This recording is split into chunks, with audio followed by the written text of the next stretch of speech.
It was a cold winter night, and I was on my way out the liquor store. That's when I seen this old brother sitting on a crate outside by the door. As I passed by, the brother stopped me and asked me, could I spare a little change? I looked in the brother's eyes, you dig, and I saw years and years of pain. So I reached in my pocket, pulled out a $50 bill and put it in his hand. I said, I love you, black man, so pick yourself up if you can. The brother took the money, looked at me and shook his head. I realized he had tears in his eyes, and these are the words he said. I've been down so long, you never crossed my mind. I've been down so long, you never crossed my mind. No. I've been down ever since the first slave ship. Should I say the very first slave trip to America? The master said my name was Billy. I said that I'm my story. That's when he tried to kill me. The whip to my flesh kept my black ass in check, and I got no respect from the evil rednecks. They taught me how to behave like a slave, do the shuffle when I walk, and use the nigga slang when I sang. Oh Lord, pick a belly cotton. Oh Lord, pick a belly day. My brother tried to run away, but he was found hanging from a tree. I wish it was me, cause he was set free. Man, I'd be happy when I'm dead and gone. I work my fingers to the bone, but I've been down so long. I've been down so long that my tears roll down my cheeks. My brother, I've been down so long that the world is stepped over me. No, it never crossed my mind. I was still down even after they let me go. They didn't give me no land to call my own. I wouldn't let me go back home. So now I'm stuck like a duck. What the fuck can I do? But come back and work for you for a little bit of nothing, cause you're greedy. You still need me to do your dirty work. Devil, you never free. Sharecropping was the only thing popping for the blacks. So now ask yourself, who's the man? A cracker named Jack. His brother Bill still wants to kill a black man, so he joined the Klan. In the morning, they had a cross burning in front of my shack. They put the rope around my neck. Man, I'll be happy when I'm dead and gone. I work my fingers to the bone, but I've been down so long. I've been down so long, you never crossed my mind. I've been down so long, you never crossed my mind. No, you never crossed my mind. No. You don't wanna be black no more, cause you've been down so long. So you straighten up your hair and put some contacts on. You can talk proper, but that's not gonna stop her. Never last copper, they never had a dropper. Love for the brothers that he drug down. Town with lumps on they crown from getting beat down like king. What the fuck you mean not guilty, filthy ass beast? I'm about to drop a bomb on you goddamn Ku Klux police. Cause I'm tired of the shit you doing. You try to lock me down in 1992 and Board of the state, being locked down. keep me down, but I've done nothing wrong. My mind is damn near gone, cause I've been down so long. I've been down so long, and my tears roll down my cheeks. My brother, I've been down so long that the world has stepped over me.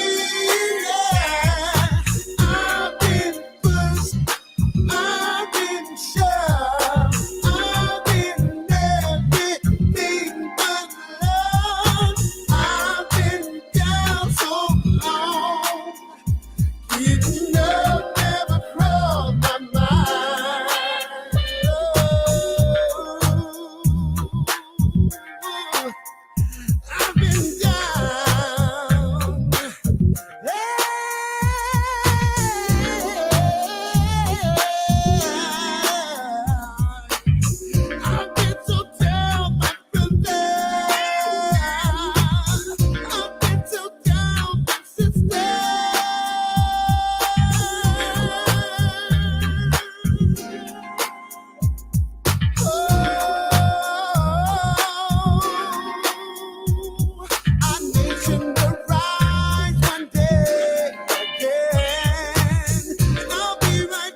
Allah, God, the person, the master, Wallace, Stifar, Muhammad.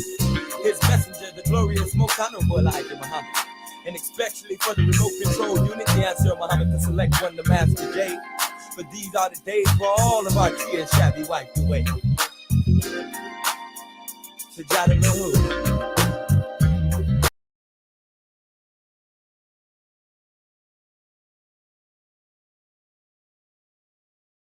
What is good, my people? We are live back again with another live broadcast on the forecast. What's going on, my brother Bobby? And yeah, I know I'm last minute today. I got home late, and I know it's too late for me to start on any of the projects that I need to be working on. So I'm like, yo, I'll just come on here while I got time today. So I ain't gonna be on here long, and this not serious. It's nothing. I'm not gonna talk about nothing serious, but I do want to show some stuff. And I guess even if it's just me and you, Bobby, I like to hear your opinion on it. So shouts out to you, my brother, and I'll put the link in the chat now. For anybody that will come or will eventually come, because I like to hear y'all opinion about a couple of things. So first and foremost, all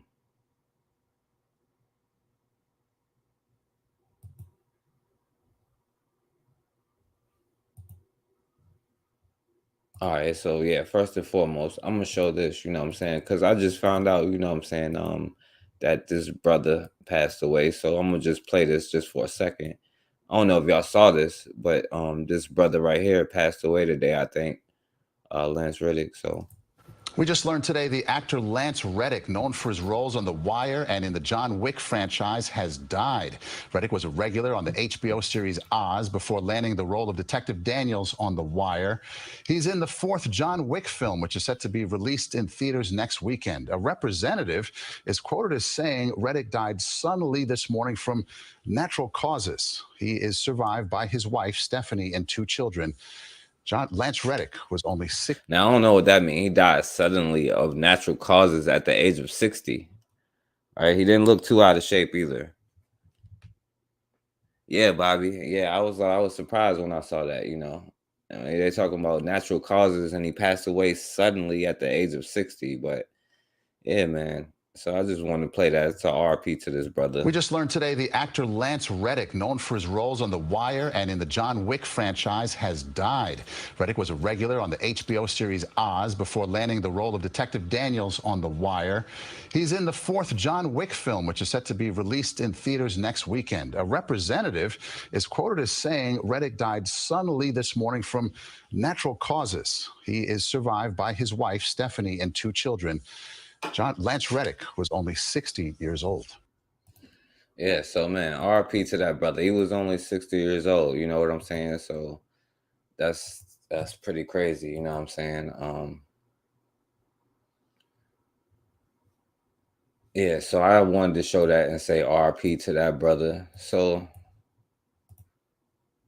let me all right, let me show this. And I also put in there, just like it just popped in my head like today in history after that. And I guess today was Nat King Cole's birthday today. So and it was a couple other things that happened. But one ironic thing that happened, right, on March 17 in 1886, right, 23 black people were killed in a courthouse massacre in Mississippi, Carrollton, Mississippi, when 60 armed thugs, you know what I'm saying, ran into a courtroom and opened fire. And in the case, I'll show you. Right, so 2 brothers, Ed and Charlie Brown, were testifying against Jim Lytle Jr., accusing him of assault with intent to kill.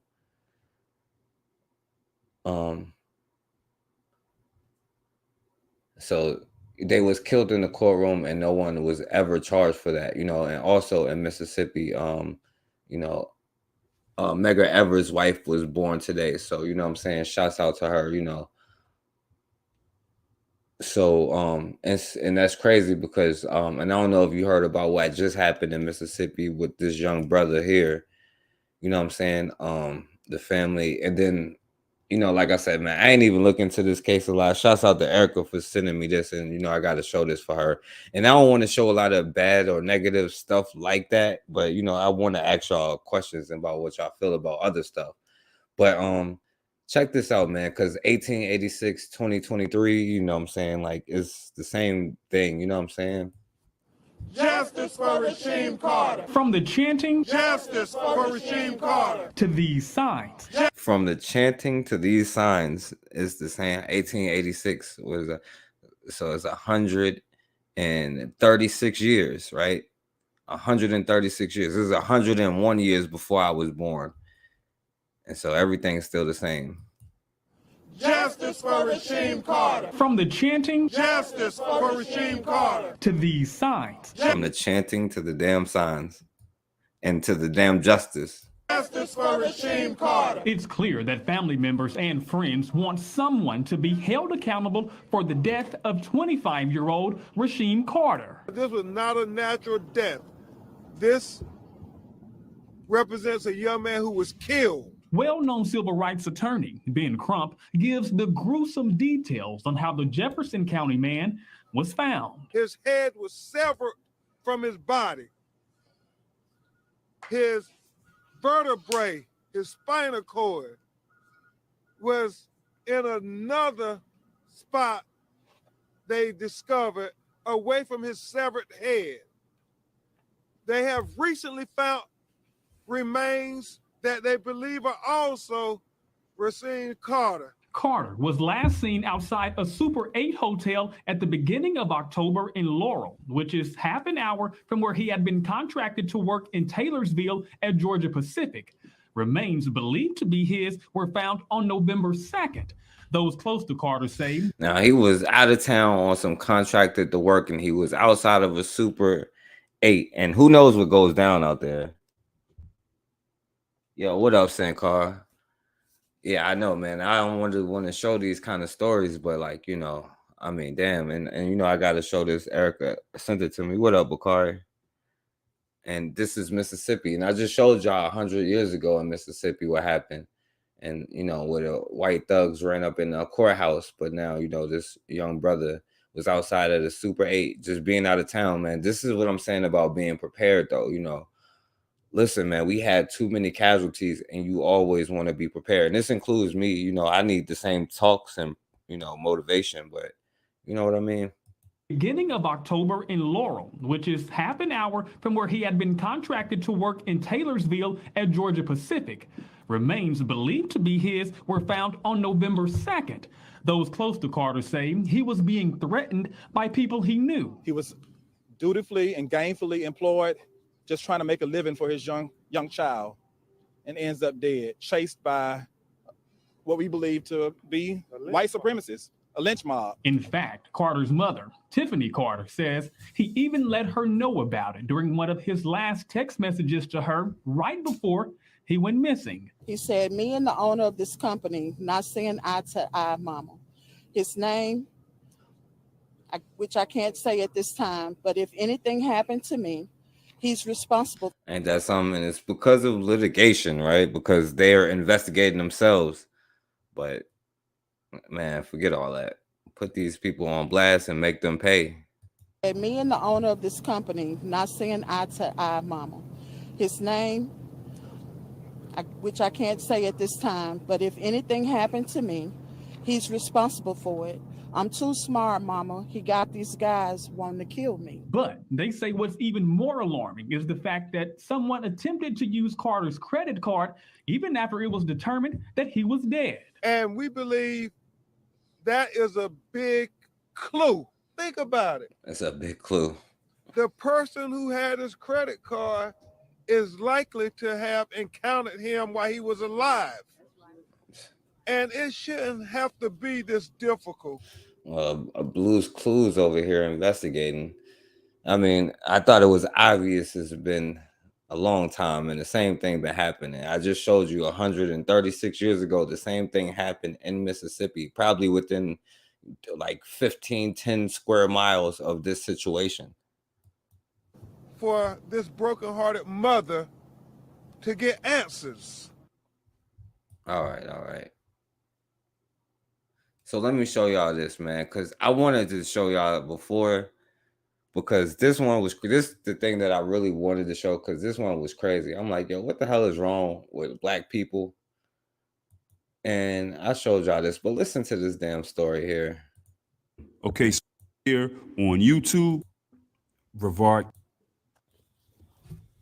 Okay, here we go. Let's go to Florida, Brevard County to be exact. Now here we have a 35-year-old white woman by the name of Chanel Williams. You see the face, you know the look. You can. Now, he said this white girl is 35 years old. All right. And the irony, she probably actually like 20. But anyway. Williams. You see the face, you know the look. You can already. $49 suits are here. All right. And Bobby said, on this day in 1768, enslaved Africans on the island of Montserrat, I can't say that, in the Caribbean led a slave revolt against the Irish slave. Well, that throws a wrench in they Irish, you know what I'm saying, Irish talk, you know what I'm saying, and non-Jewish talk, but that's dope. Yeah, on this day in March 17, 1768, you know what I'm saying, there was a rebellion in the Caribbean. Yeah, I ain't know about that. That's dope, Bobby. Well, yeah, let's get back to this 20-year-old white girl. Just from that look, you can go ahead and assume the lifestyle. You know that this woman is into some things, you know, just from looking at her. But there's more. She apparently has two black lovers. She had two black boyfriends or two black lovers. Ain't that something? One, 19 years old, and the other, 15 years old. Now, he said, I forgot how old he said. It's like she like 30 or something, 35. So I don't know. I forget. But so she's messing with a 15-year-old boy and a 19-year-old boy. Right? And what the hell is going on with our youth messing with this thing here? I don't care what kind of drugs you on. Chanel Williams in front of a judge for the first time Monday at the Brevard jail, with her attorney facing 4 charges relating to that shooting on Saturday, from child neglect and abuse to failure to secure a weapon. The 15-year-old was living with her and shot Saturday night near the pool at the Hammock Harbor apartment complex, according to investigators. The female that we arrested had a romantic relationship with both the suspect and the 15-year-old. Ordered by the judge, no contact with any children under 18, total bond on 4 charges, $45,000. Police say that there will probably be more charges coming. There are at least 3. So here's what happened, y'all. This white woman's two black lovers, they started beefing over each other. Now, something happened. I don't know exactly what happened. Yo, maybe I'm convinced and this is not even a joke, man. It gotta be in the water. It has to be in the water. Because what in the hell? Like, maybe we had wells and stuff back in the day. Maybe we purified our own water or something.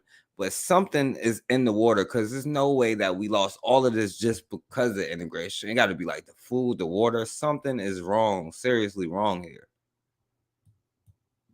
The inside, details.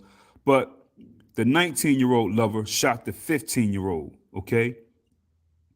The 19-year-old who shot the 15-year-old, his name is Deontay Stokes. And of course, we can't identify the 15-year-old by name or picture because he's still a minor. So for some reason, these two black youths, one 19 and one 15, they're beefing. And this white woman is in the middle of it. So the 19-year-old, Deontay Stokes, allegedly told the white woman, 35-year-old Chanel Williams, aka Monster Becky, he, in a Snapchat message, he told her that something bad is going to happen and I'm going to jail for a long time. So it was like he was already planning and trying to impress this monster face right here. So they also allege that Deontay Stokes was threatening the 15-year-old through social media and text message as well. So what happened was 19-year-old Deontay Stokes, he squatted on the 15-year-old, laid low, waited for him. And he waited for him by the pool at a place called the Hammock Harbor Apartment Complex, which is where the 15-year-old, he actually lives with this 35-year-old monster Karen. And 35 years old, son. I don't know. What you say with mental, like, I don't think it's like no inherent stuff, because this was not the norm before. You know what I'm saying? This was not the norm. Monster Becky, she's in between, so she could go either way. This Chanel, he lives with her, y'all. The 15-year-old lives with her. So Deontay ran up on the 15-year-old. The 19-year-old ran up on the 15-year-old, shot him 2 times. Witnesses say that they heard 8 shots. And from this, the 15-year-old is in the hospital and he's in critical condition. He hit him 2 times though, but they heard 8 shots. So this shooter, Deontay Stokes, he was caught and he's being charged with attempted murder and 1 count of possession of a firearm. Deontay Stokes is also a convicted felon and he violated his parole. So he's detained now. He has no bail. He's 19 years old. And yes, he needs to be off the streets. He's a hood terrorist and he's kind of one of the most dangerous of all. You know, he's letting, just forget that. He's just a hood. Get him out of here. He's wanting to shoot another black man a boy over a woman, let alone this woman. I don't care if any woman, but when you look at her, it's like, this is a sick person, man. I mean, he's a sick person. I mean, of course, she had to be manipulating and taking. And yeah, I would definitely say like something like that. There should be a jail for something like that. Absolutely. Taking advantage of the 15-year-old. He was living with her. She's a sick person, and his 19-year-old is a sick person as well. But it doesn't stop there, y'all. This Chanel Williams, who's the lover of both of these boys, 35 years old, she allegedly gave the 15-year-old a gun to protect himself from the 19-year-old. So she knew something about this going down and happening. So she figured, she knew this beef. She was aware. So she gave a 15-year-old a gun. They noticed because after the 15-year-old was shot, the officers and the detectives who were at the scene, when they responded, they checked his bag. When they checked his bag, they found a firearm. They checked into the firearm, and this firearm traced back to this white woman, 35-year-old Chanel Williams. Outcome for Chanel Williams was arrested in connection to the shooting. She currently stands accused of 1 count each of child neglect with great bodily harm, furnishing a weapon to a minor, causing a child to commit an act of delinquency, and unsafe storage of a firearm. During her court appearance, she was ordered to have no conduct with a child under the age of 18. So this Chanel Williams, she claims to be a nurse's assistant, and they suggested that a no contact order would cause her problems because she wouldn't be able to work. She has 5. Now check it out. She's a crackhead that be on the damn street. If you can't tell, right? This chick is a crackhead talking about I'm a nurse's assistant, and they talking about why they can't lock her up or something. Let me run that back. Parent, she was ordered to have no conduct with a child under the age of 18. So this Chanel Williams, she claims to be a nurse's assistant, and they suggested that a no contact order would cause her problems because she wouldn't be able to work. She has 5 minor children herself. She says she's the sole caretaker of them. Okay, this is just complete white trash right here, yo. White trash. Baby mama, damn. Her combined bond for each offense was set at $45,000. She's definitely going home. She's definitely getting out. Ain't that shit? Deep. Well, there you go. You see how ignorant some of our youth are, manipulated by a junkie. Well, the 15-year-old, she took advantage of him with, possibly sex and drugs. I wouldn't care if she was one of the most beautifulest things in the world. Nobody should be shooting at another person especially not a child, man, over some mess like this. I mean, this woman sat back, instigated this whole thing between these two lost boys, 19 and 15. She took advantage of their weak minds, giving them sex and probably drinking with them and having drugs and things like that. We know it has to be drugs involved just based off of how she looked. Look at her. I'm very positive that there was no good guidance coming from this Chanel Williams to these boys. Then we asked, where are their parents at? I mean, I don't know. Where are their parents at? She probably did the same thing to their parents. Who knows? I mean, I don't know. This is just a sad, sick situation. Now you have a 15-year-old who has bullets that rip through his body. Who knows how long he's going to suffer? Then a 19-year-old, he's so far gone. And yes, he needs to be locked away somewhere just to protect society. He shouldn't be out and around anybody. And then we have a 35-year-old white woman who's going to get out. She's going to go home, continue to be a junkie, and then she'll get a new black boyfriend. Anyway. And that's some shit.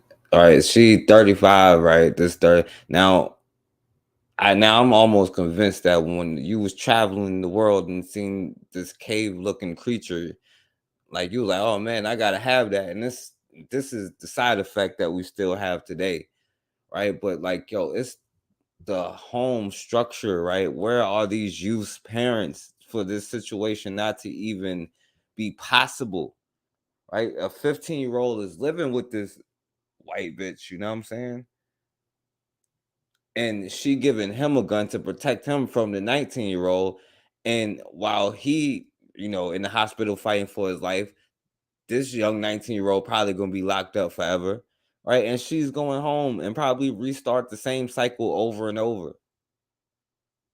But like, yo, the lack of structure, the lack of, protection in our communities leads to this, you know what I'm saying? And it's all of our responsibilities because, like, we talk about it, Bakari talk about it, like, you can play a mentor role for the black youth if that's what it means, but there has to be something, right, that you're offering these youth because, that is kind of crazy. You know what I'm saying? All right. But man, yeah, I just wanted to show that. But I thought that was crazy, and what in the hell is going on? You know what I'm saying? I don't know what could possibly have possessed them. I don't care what kind of drugs. In that situation, I don't know what possessed them to do that. All right.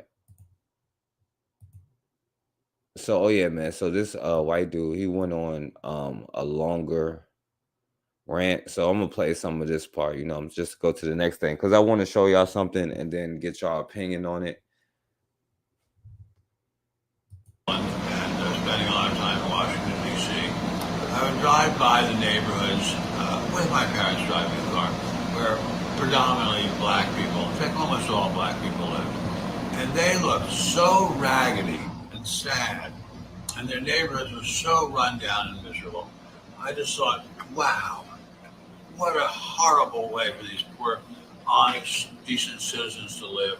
If I woke up in the morning and I were, as we called them then, a colored person, a black person, we call them now, I'd want to kill myself.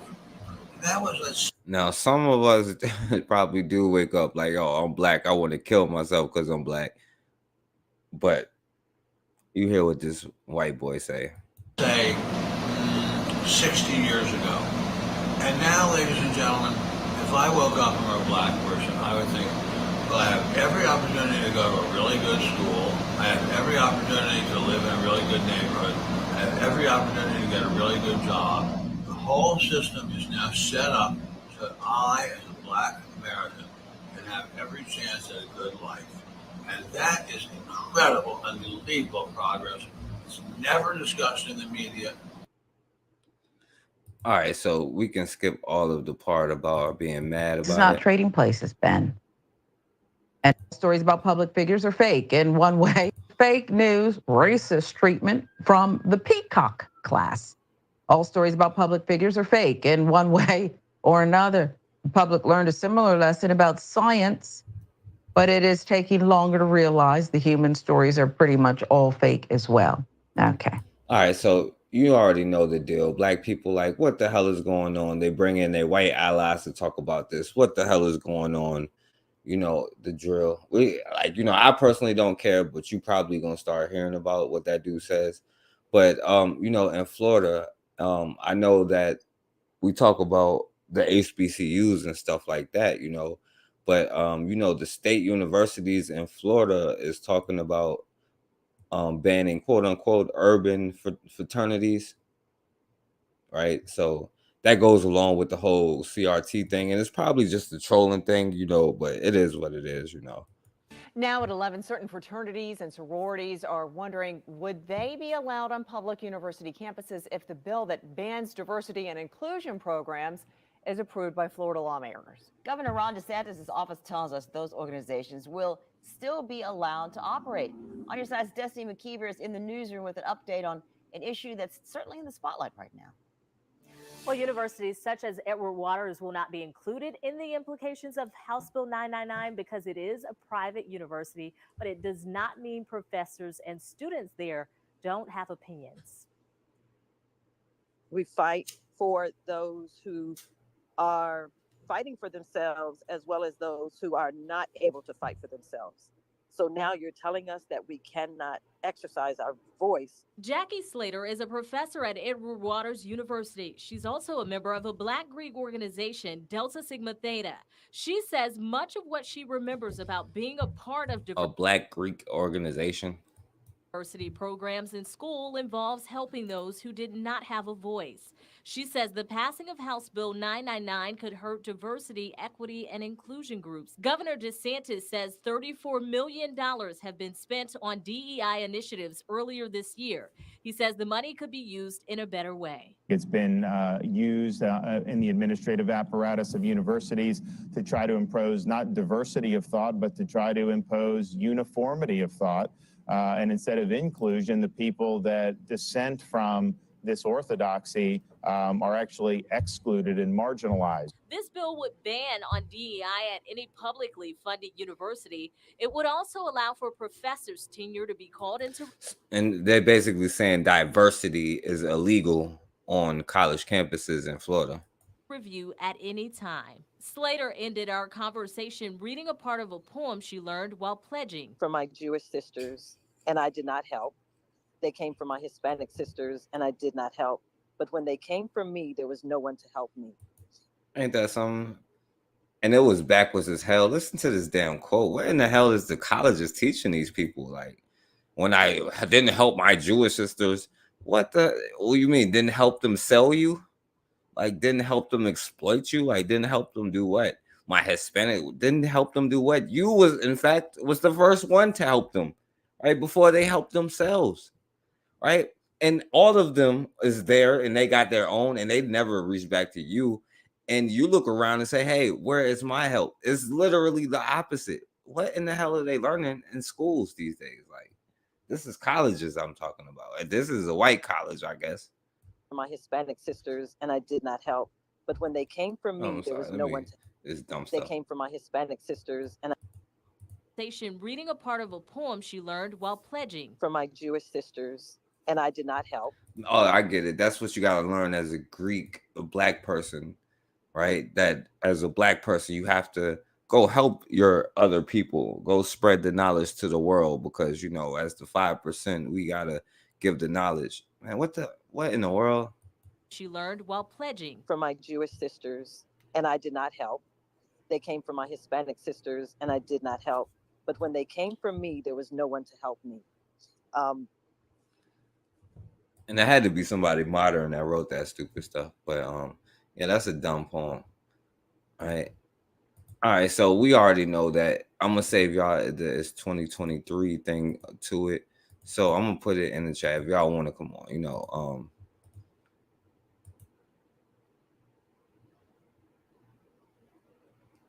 yo, and it's the sick white girls. You know what I'm saying? Yeah, facts, Bobby. I'm gonna put the link in the chat because this is what I want to ask y'all. You know, because this is a question about reparations or whatever. And they made a proposal in California. So I want to know, and I already know what you think, First Rifleman. So, but I want to know what y'all think about what happened in this situation. right? So, all right.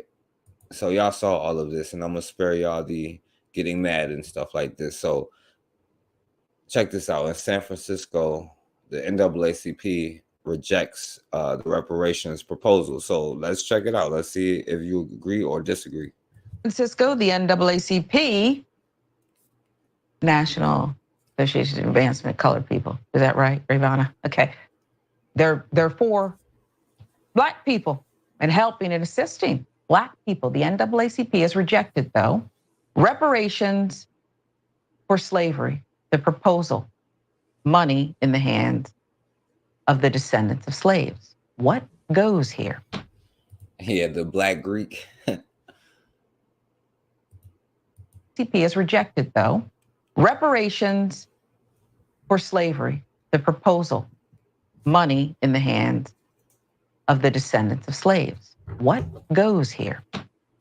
An interesting, division between the NAACP and the city of San Francisco unfolded Tuesday on exactly what's the best way to rectify the systemic conditions affecting Black Americans following an ongoing centuries-long struggle. After years of deliberation on the topic of reparations, the San Francisco committee has finally gained traction on a wide-scale proposal to dispense cash allowances to descendants of slaves in the city. These are the committee's provisions. City-appointed committee proposed $5 million payouts to Black adults who are descendants of enslaved people with a guaranteed annual income of at least $97,000 for 250 years. All right, so $5 million payouts, right, to Black people, right? And that would come as an annual payment of $97,000 for 250 years. And I'm assuming that means after you die, your children get that, or it will be worthless, you know. And well, I'll say that part next, right? But so this is the thing, right? Because I know that offer, you know what I'm saying? Like I look at it and be like, oh yeah, that seems like a good offer, right? But also, you know, I'm like, you should not be paying taxes, right? But it's two ways that this can go. That's why I'm asking your opinion. So I'm not even gonna put my opinion. I'm gonna let her say the second part of what happens with it. Committee also proposed the elimination of personal debt and homes in San Francisco with a price tag of just $1 a family. Okay. So you would get homes for $1, apparently, in San Francisco, and the elimination of a personal debt. Despite the traction gaining in the community, the NAACP swiftly voiced their disapproval of the proposal. Yeah, facts. You got ripped out. Hey, when you going live, by the way, Black Magas, and Black Magas be going live on the Instagram. But let me know when you go live so I can check that jump.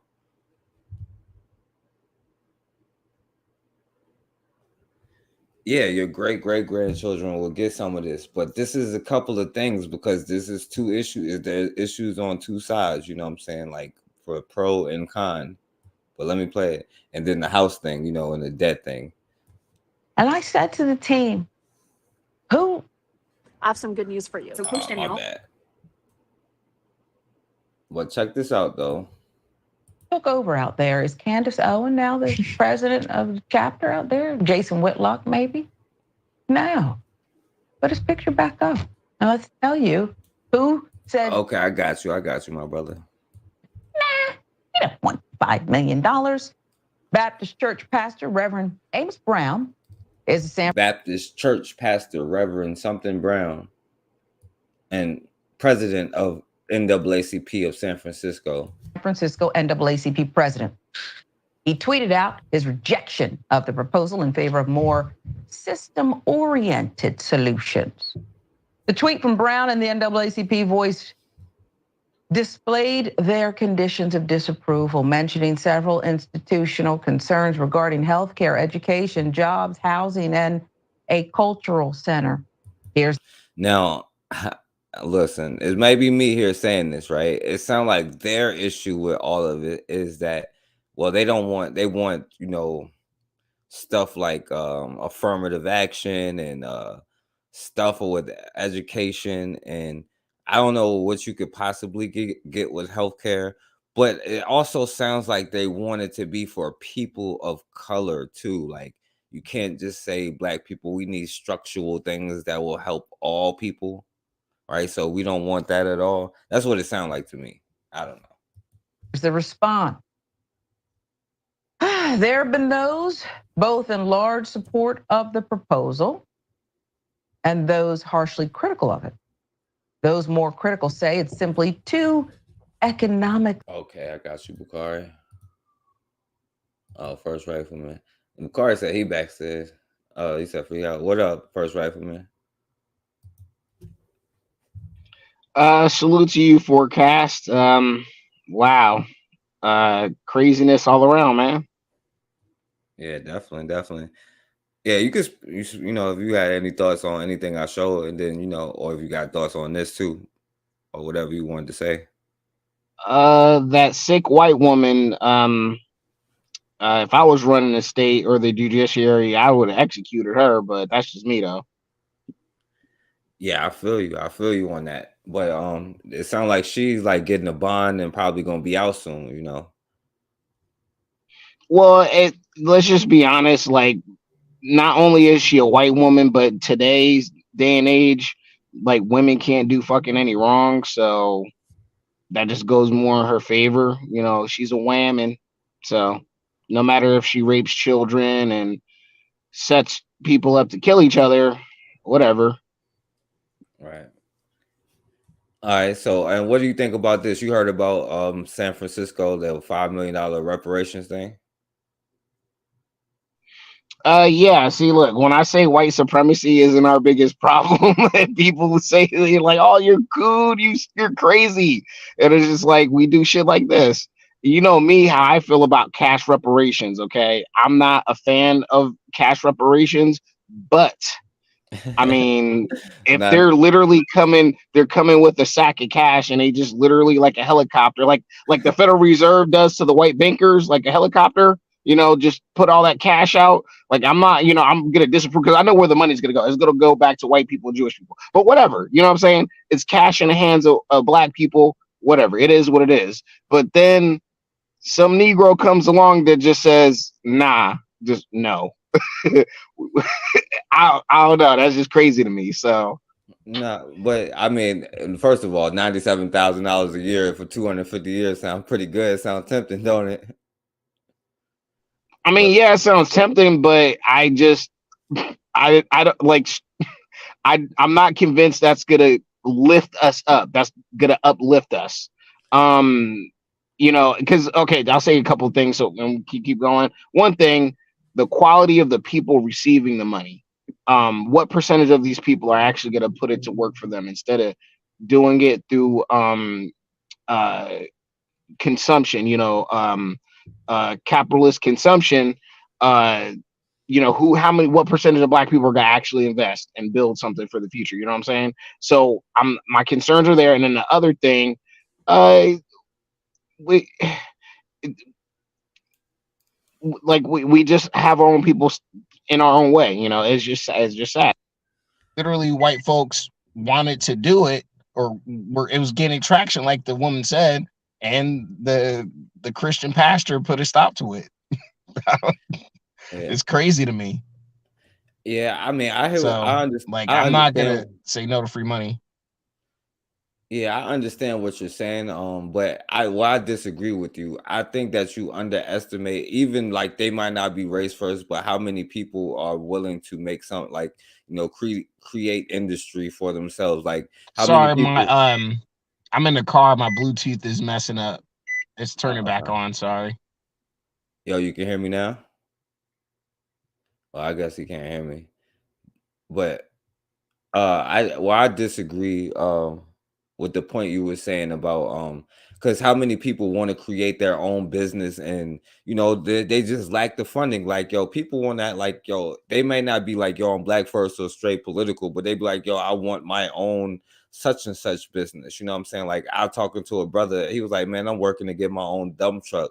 I think a lot of people would make that. And then you have certain people, like, I know if I was getting that kind of money, I would try to figure out a way to like produce like, ways to make clean water, you know what I'm saying? Let's just put it like that. I think it'll make it a lot easier for the people who do want to make change and to build those structures for the people who want change, you know what I'm saying? And I think everybody could take advantage. Of course, you're gonna have people spending it, giving the money back, but I think we underestimate Black people's creativity, and then there's the plus and the minus side of all of it too, because you know Hey, what. I'm having a problem with my phone. I just got this phone today, and it's somewhat up with the Bluetooth. I could not hear anything you said. Can you hear me now? I will back out and come back in if that's cool. Yeah. Yeah, come back in. Yeah, all right. So, well, I'm not gonna say all of that over again, you know what I'm saying? But like I said, it's plus and minuses to it because it comes to like the de-dollarization of this, like my brother talks about, and then the inflation that it will cause, like how they would flood the market, like what would the money actually be worth at that point, but you see that and then also the tax thing, but you can build a damn school if you got that kind of money. It'll be a lot easier for us in this chat room. If we all had that kind of money, we could make a brick and mortar school and get things done a lot easier and faster because we'd have more time, but all right, you can hear me now. I don't think you can hear. You might want to take it off Bluetooth. I have another video playing. I don't know what the hell is going on with this damn phone. Yeah, you might want to take it off Bluetooth. Okay, I got it. Yeah, All right. sorry about that, forecast. All right, yeah. So I was saying, like, yeah, I disagree because, like, I think a lot of people would actually use that to make industry, and like, you would be able to do a lot of things, like, and even if us, like, what you want to do with, like, training, how much more people you can train, how easier it is for you to get a building. I think that's what, whether you're Pan African or not, more people would be like, yo, I want to get this business for myself, like, and that would definitely help, I think so. But yeah, I guess you can't hear. So no, I can hear you. I'm just it's just being weird. I thought like it'll the Bluetooth to automatically connect. And it was before, now it's not. I don't know what's going on. But anyway, I disagree in the sense that I'm just not like there will be a percentage of Black people that are gonna do that, but I'm just not convinced most of the collective are. I think they're just gonna spend the money. Because I just don't believe people who have bad financial habits yesterday, you give them $97,000 in their hand today, they're gonna miraculously not waste it. Because I can tell you from personal experience, it took me years to become financially literate because my mother and a couple of people in my family passed on bad spending habits to me, and it took me years to unlearn that and then get better spending habits and being more of a saver and investor. So I'm just not convinced. I mean, am I talking crazy? Do you really think somebody who has bad spending habits today, but you give them $97,000 tomorrow, they're gonna make the right decision? I think that when you have more leeway, you make better decisions when you're not up against like, yo, oh, do I gotta do this or do that? I think that when you have access, you can pay for budgeting classes if it came to that. Yeah, will that be people that give it away? But I think that many people will be like, yo, like I think you underestimate how many people that's like, yo, out there working to get their own business and then they actually achieve it. And then, like I said, even if it's just us in this chat, we can, like, we talk about we need a Black school. Well, we would have the finances to make a brick and mortar school and make it like something official and not just some in somebody's living room. You know what I'm saying?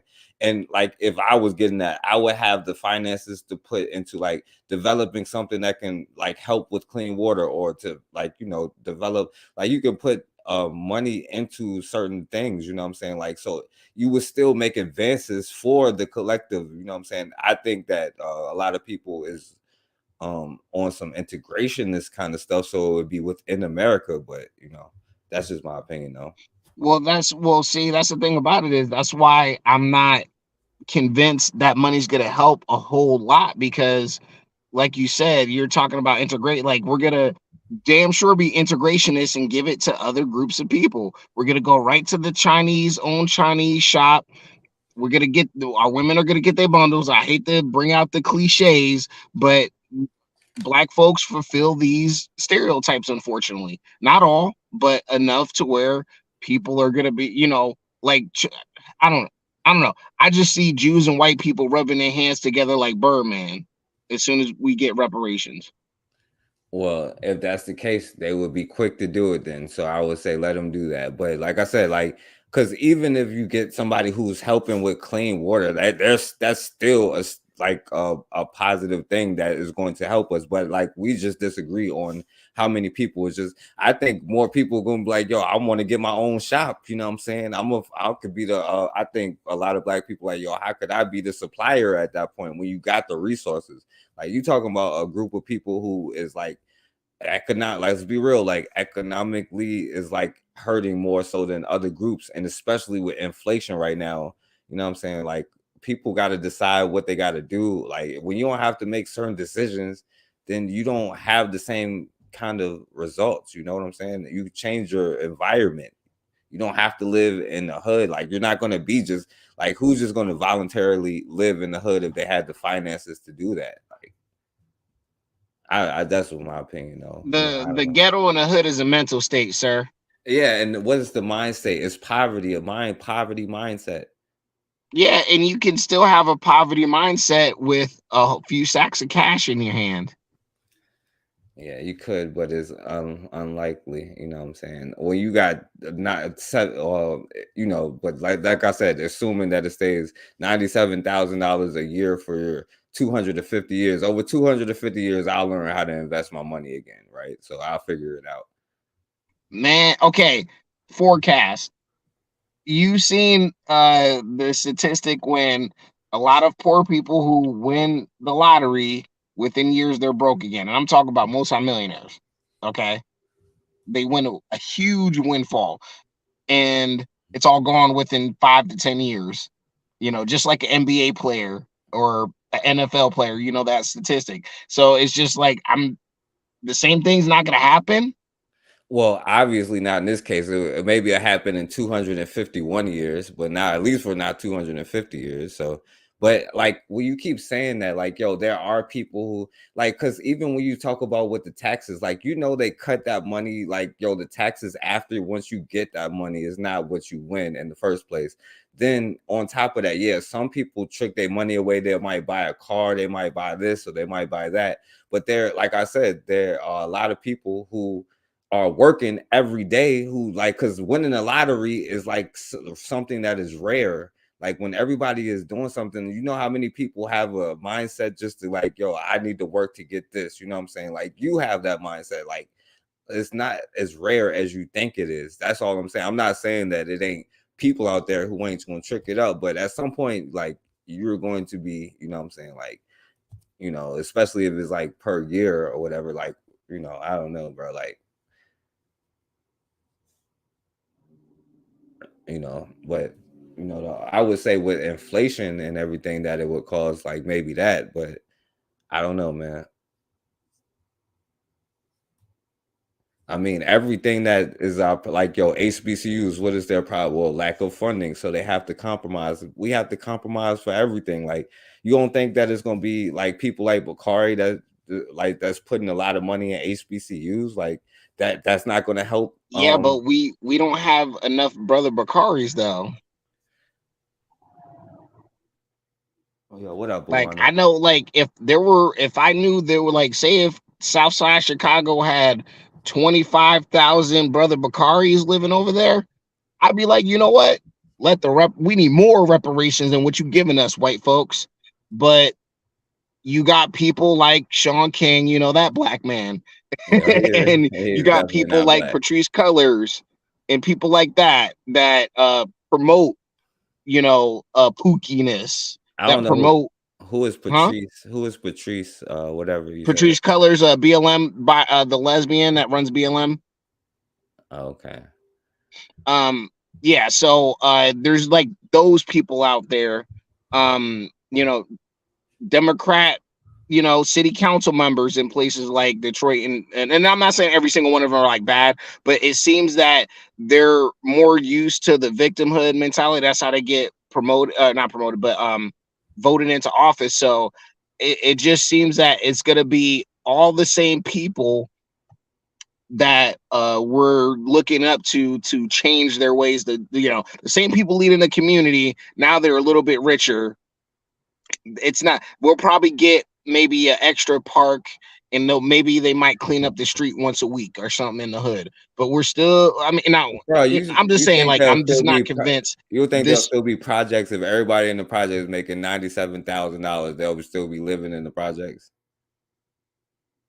I think it may be a little bit cleaner, but it's still gonna have the same downsides it had before. You know, like a same, like the I, I don't, maybe the crime might go down a little bit, but I just see antisocial behavior not going away. That's all I'm gonna say. Yo, and I'm I just not think convinced. I would think most black people will go try to buy to the closest nice white neighborhood that they could find, and probably buy a house out there. You know, they wouldn't even And be. guess what Mhm. white people are gonna do, like they do all the Right. time. Well, they can do that. So you saying no matter where black people go, it's just gonna be this poverty mindset. It's just that's the way it is. No, that's not true, because there's already enclaves of black people that don't have poverty mindset, that are prosperous and do the right thing, but they're enclaves. They're not communities. So, Right. there's black folks out there doing it right, but it's not replicated around, the West like that. So, because like we can have a prosperous place, but we'll have people inviting in folks that shouldn't be there because they black. You said what? We'll have people, bro. Like, Yeah, we'll invite in buffoons and coons and just say, hey, we got to invite them in because they black. Not, this is a standard. This is what we expect. This is who we are. If you can't meet this standard, you got to go. And we got mechanisms to get rid of you. But no, we'll invite in people that'll actively destroy the shit and then be like, well, they black. but We okay, do that all the time. so first of all, can't those, like, even if they are just enclaves, you know what I'm saying? Because we just gonna go back and forth. Like I said, we just disagree on the mindset, and like I don't think that you should call anybody a coon. You know what I'm saying? I'm just saying, but like even in those enclaves, wouldn't they have enough resources to hire their own people to like enforce their rules in the community? Like even just with those enclaves, like No, because the no. white we use the white man's law and his So if you was in a capabilities to because I'm just gonna be honest, like once black people have this little working community, say that it's not enclave anymore, it's a community, we're gonna invite in the buffoons and the mechanisms to keep people in line. We're gonna say we're get some fat black female liberal lawyer from the nearest law school is gonna come and start using a white man's law and charging black people because you violating rights, or you doing this or you doing that. So so it's that's gonna how. happen. So the community that you were part of, you saying that's what you would allow other people to come into, like the community, and with the community you build with your like-minded people, y'all would do that? Only like-minded people, but we're not doing globalist people, LGBTQ, communists, But I'm saying people like that. so you Like, wouldn't. you can't come in my community. So would your community have like kind of like guards or sheriffs to like protect it from those kind of people coming in?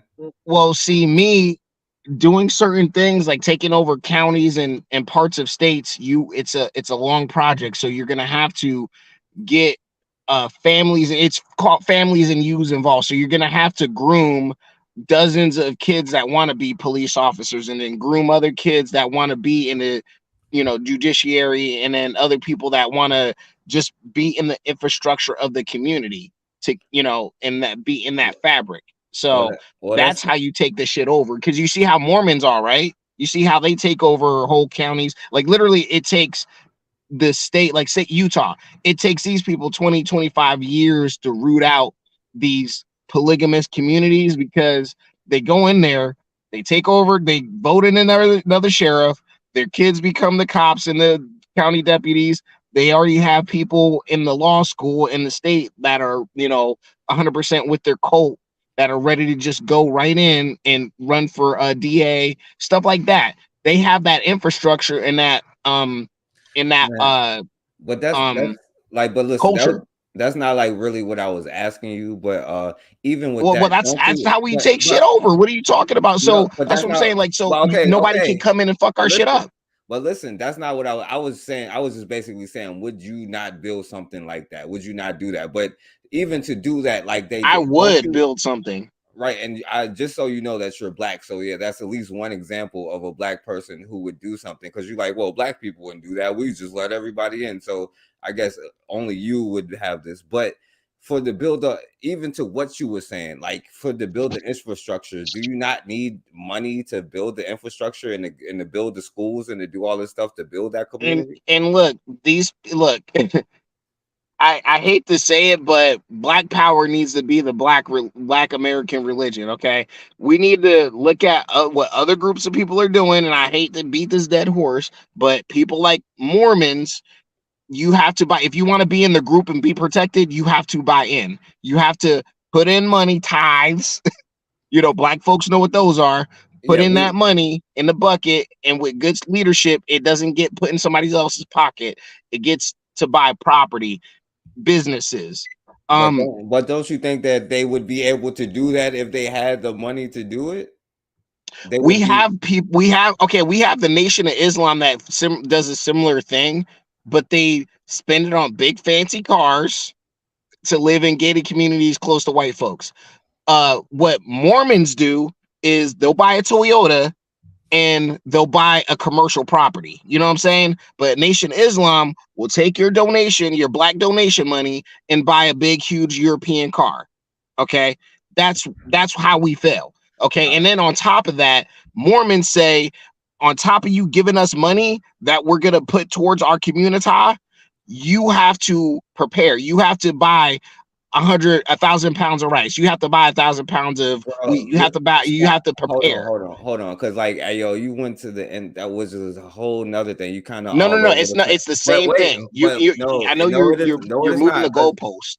I am not, because I'm trying to stick to what you're saying. You like, not only do they have to put in ties, because you went to the end. Like, well, I'm not Nation of Islam. No, like, more people are against them than are for them I'm these days. no. But I listen, get it, but I'm just showing you but time structures out. that I other understand. people. I understand. You're showing me structures. Now, do these other And structures so, now, but what's the listen, problem?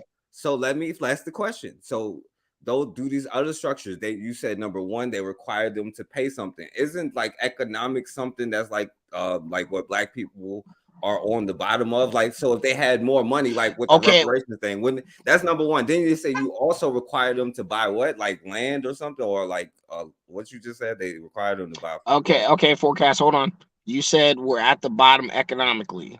Yeah. That's a choice we make. Okay, as individuals in this country. Okay, we had vibrant communities, even if we were back in the day, we were not integrated into the white man society. And we built up economic strength as an actual black community. And the white man didn't realize how much money black folks had until like the 50s and 60s, and they made sure we gave it all away. So we already had structures that worked in the past. So what I'm saying, why I Right. keep And harping on, hold on, see, you no, keep you cutting me the off, one that man. keep bringing it back to this. I'm saying in the Because future, you're the one. it's Well, like black kind people of can like you're never trying to do. deny what I'm saying. But Like that's what works. What I'm saying. Okay, Lord have mercy. I'm just I'm going back. repeating So what you this said goes and back to asking the questions. original thing forecast. This goes back to the original thing that if we were given all this money, we will not do what's right with it. You But keep saying, "Oh, we're gonna get a just number couple one. But cars. We're listen, gonna get a couple of things," I didn't. and I'm You trying to said tell you, that. You forecast. We said already that, have bro. people. No, you said that. Can I I didn't say. finish? No, you said. I said I'm. No, you said that we're gonna get cars and stuff. I didn't say that. No, and you keep saying you like. You just gave the example of when we had money, how they had successful things, and I know you're not going to give, because I'll wait till you finish to give the other half of your Thomas Sowell thing, where black communities.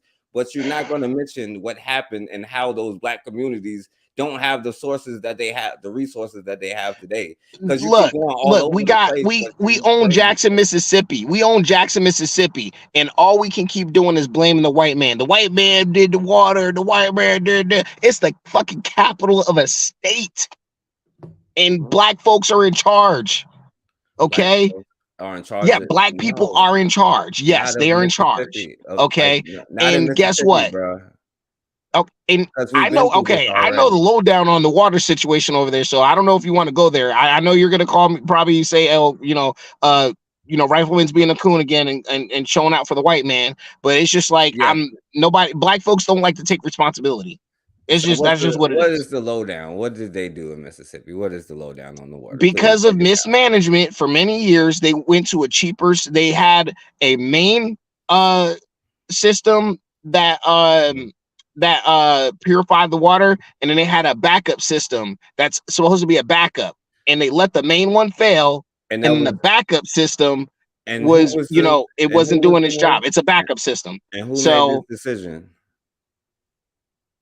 it's okay. Who do you think made the decision?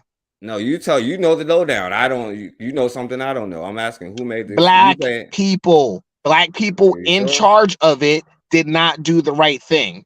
So you can't. And the thing about it, and black folks always go back to the same thing. The state house, the white people that run the state house, and blah blah blah. They always do that, but it's just like you're Jackson, Mississippi. You have a tax base.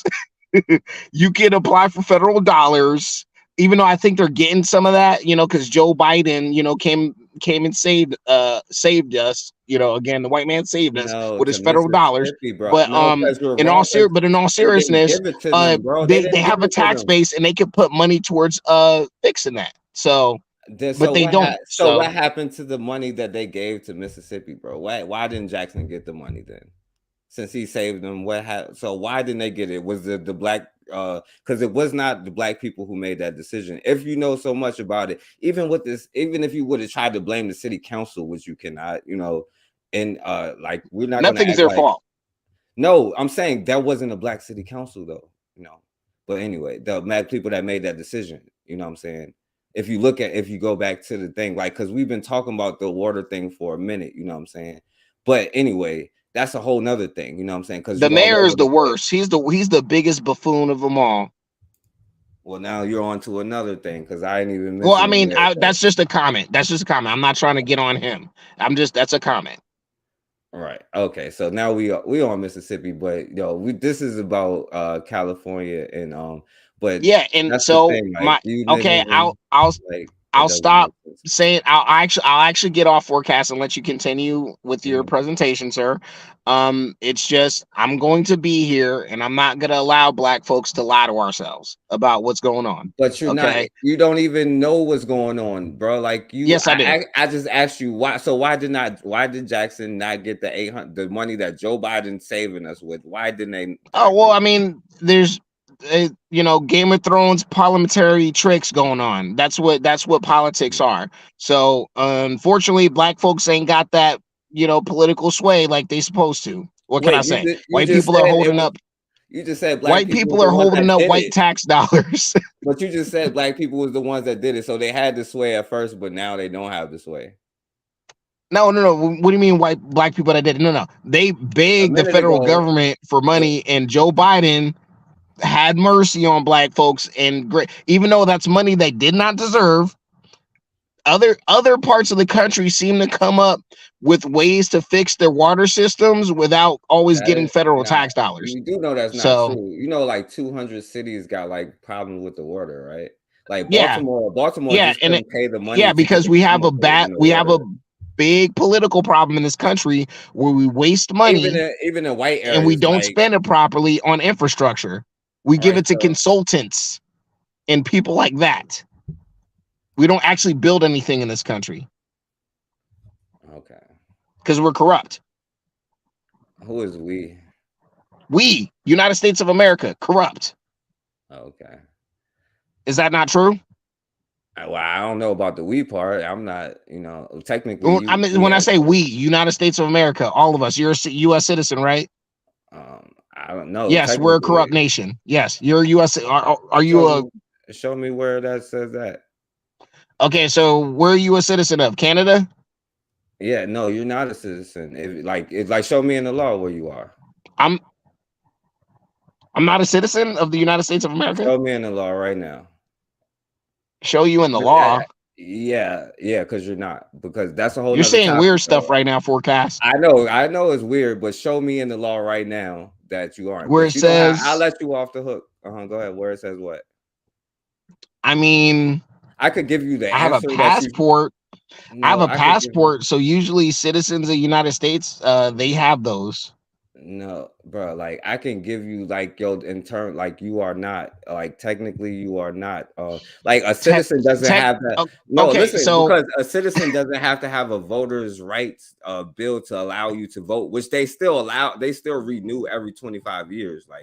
Like well, that's not that something that a citizen literally does. just reinforces what the Constitution says. There's nothing in the Constitution that says black people can't vote.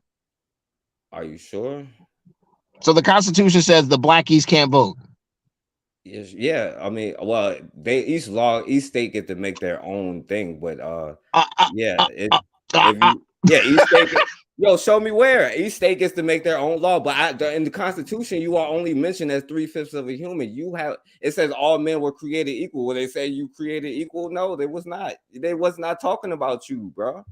Oh yeah, initially I know, but times have changed. So show me where it changed. That's what I'm asking you. Show me. Show me where it changed.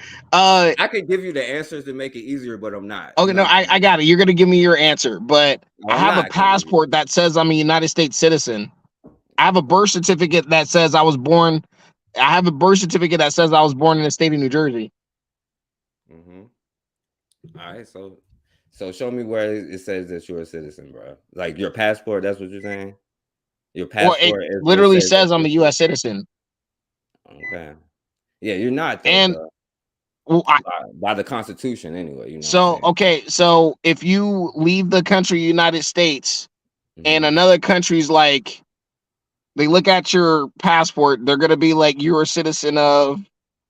No, they'll call you a Black American and stuff like that. You know, that's what people will call you. Yeah, I mean, they'll call you a Black American. That doesn't make you a. No, they're gonna call you a U.S. citizen. No, they're gonna be like you're a Black American, bro. They're gonna be like they'll be more likely to say, "Oh, the police. It's terrible what the police do to you in America." Forecast. All right, well, because like I said, you never answered my question. You can laugh all you want. Okay, ask me the question again, because you. So you saying, oh, they don't be like, yo, you're a Black American. That's what they say. They don't be like, oh, you're an American. That's just what that. people will call us, right? Because you just said, technically, they call us. No, they don't say that. They're gonna. Technically, you're a U.S. citizen, right? When you go to another country, right? You said, unless I don't know what country you're in. You know, you could be in Canada. I don't know. No, you're not though. So you're in America? I'm just talking about as far as the law, bro. You're not. Okay. I can't really hear you. This new phone sucks. Yeah, but all right, yeah, we could talk about that next time. Like, I'll let you come on here and prove that. You know what I'm saying? So, all right. Okay. Thank you, Forecast. Lord bless you, sir.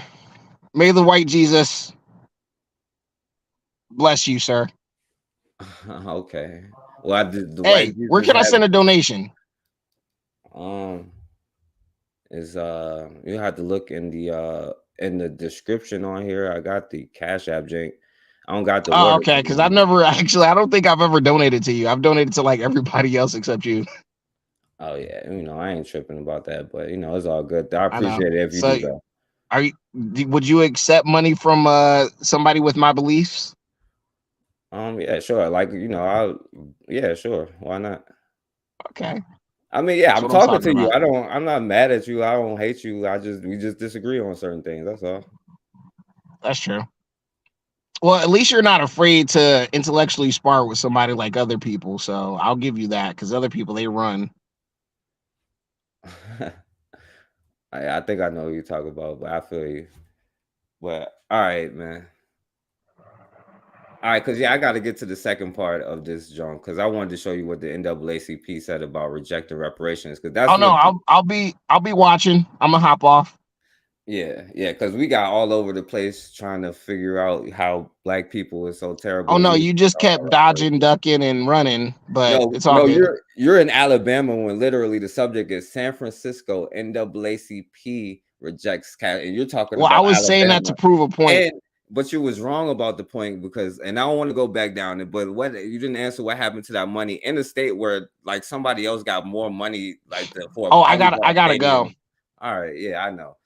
For a volleyball stadium for his damn daughter, and the people ain't got no damn water, and they still in the welfare and all this. Like, come on, man. But yeah, I know you find ways to whatever.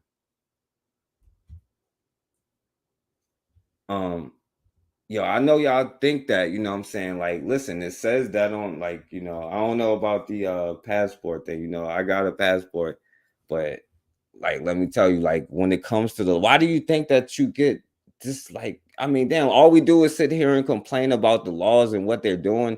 Like, yo, they literally making a sundown town right now, and Jackson, Mississippi, the blackest place.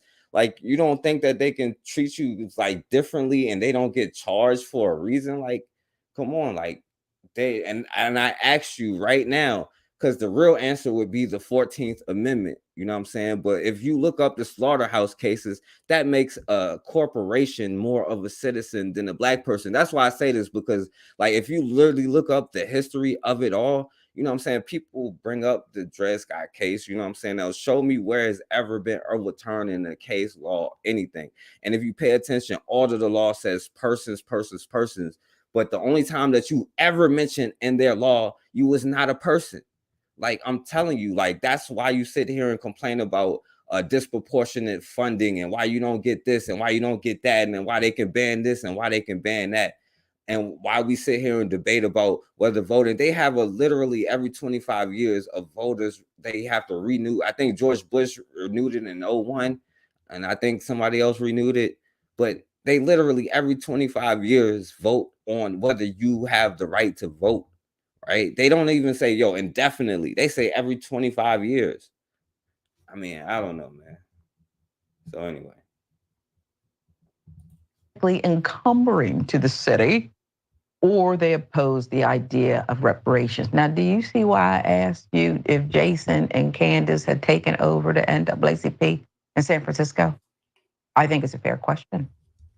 Not the case. Raphael Mandelman, a district supervisor, District 8, San Francisco, spoke up in response to the backlash to remind something we're doing or we would do Right, for other my bad. people. It's So something we let me say why this dude was against reparations. now. Put his picture back up. And let's tell you who said, nah, you don't want $5 million. Baptist Church pastor, Reverend Amos Brown, is the San Francisco NAACP president. He tweeted out his rejection of the proposal in favor of more system-oriented solutions. The tweet from Brown and the NAACP voice displayed their conditions of disapproval, mentioning several institutional concerns regarding healthcare, education, jobs, housing, and a cultural center. Here's the response. There have been those both in large support of the proposal and those harshly critical of it. Those more critical say it's simply too economically encumbering to the city, or they oppose the idea of reparations. Now, do you see why I asked you if Jason and Candace had taken over the NAACP in San Francisco? I think it's a fair question. Not the case. Raphael Mandelman, a district supervisor, District 8, San Francisco, spoke up in response to the backlash to remind the community of a larger purpose. Raphael Mandelman made a plea for sanity when he shared this with ABC News. Those of my constituents who lost their minds about this proposal, it's not something we're doing or we would do for other people. It's something we would do for our future, for everybody's collective future.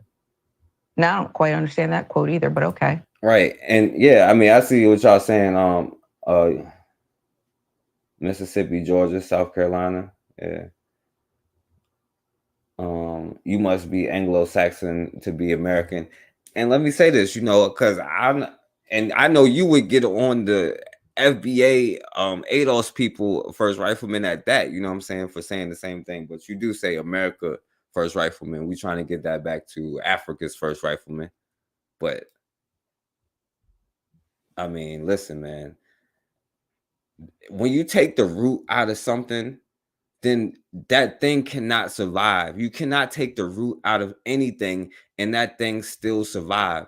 And there's only one group of people that argue against, you know what I'm saying, certain things that will benefit them and say, well, oh, well, you know, we just gonna do it. Like, who cares? We can do what we want to do. If I want to go out every day to whatever store, I can do that. But I think that more people than we think is going to put the money in the right way. You don't have the same struggles because most of our issues is a poverty mindset, right? It comes from a poverty mindset.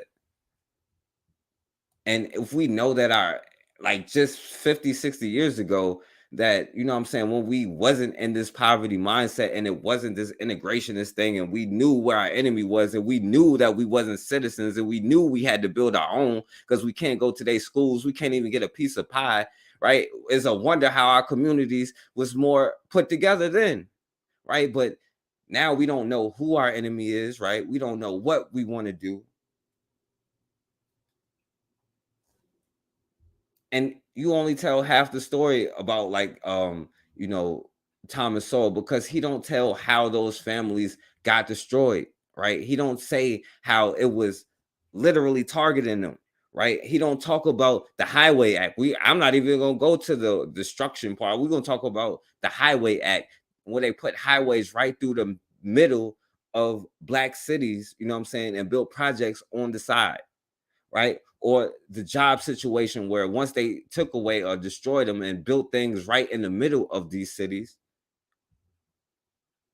and then they put the, like, yo, it's one thing to say this, but when you have a baby that's crying, you can say, yo, don't go to the projects because you don't have this, you don't have that, you don't have whatever. You know what I'm saying? It's easy to say that when you got a crying baby. Now, would I have accepted it? But hindsight is 2020. So I'm not gonna blame them. Right? Or how they destroyed these things. And when they tried to rebuild the cities, they would pass codes to be like, oh, these buildings would be condemned because of X, Y, and Z, and make up stuff during the city. They don't tell you none of that stuff.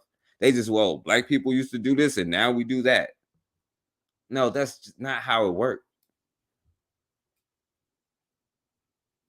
Well, anyway. Despite the approval made by the Board of Supervisors, among the protesting voices are those who blast the proposal, such as Xavier Durose. So, Bwana, tell me the law that makes us that. That's what I was asking him. You know what I'm saying? He was like a passport. But okay, so tell me the law. And that's what I want y'all to really think about. It's not like I'm trying to, but listen, tell me the law where you are. You know what I'm saying? Xavier, former renowned BLM activist, suddenly reversed course. He reversed many of his ideas when he became a pundit for a conservative advocacy group, Prageru. Am I saying it? Because am I not mistaken? Somebody could be born in China, move to America, and get a passport when they go visit China. They can get a passport that says U.S. citizen. I mean, you know, are they American? I don't know. Correct. Ravana will tell us. Prager, yeah. Yo, I told you, and Bwana, look up the slaughterhouse cases, right? Because that overruled the 14th Amendment. You know what I'm saying? Because they was challenging it. The slaughterhouse cases overturned the 14th Amendment. And also pay attention to the word persons. But listen, look at the slaughterhouse cases, which literally overturned the 14th Amendment. Okay. Maybe I did on purpose, Ravana, because I don't really care about the group, but okay. Disgusting. Okay, that's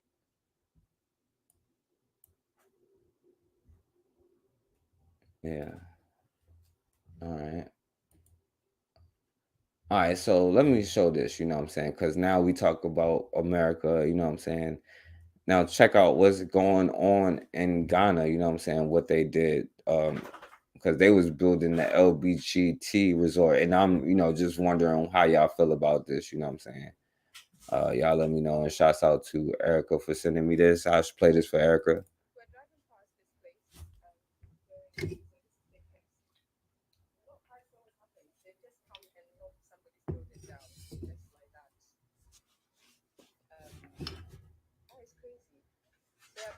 And Moana, if you pay attention to the thing, what have we been saying they've been fighting for, right? Not to be killed, not to be slaves, you know what I'm saying? To build their own schools, to build their own things. They protected these communities because they understood where they stood at. We don't know where we stand, right? We think that, oh, well, you know, we are one of them. No, you've never been. You are a straight prisoner of war. Like, you know, it is what it is. You know, I'm not saying whatever, but that's what the situation you in.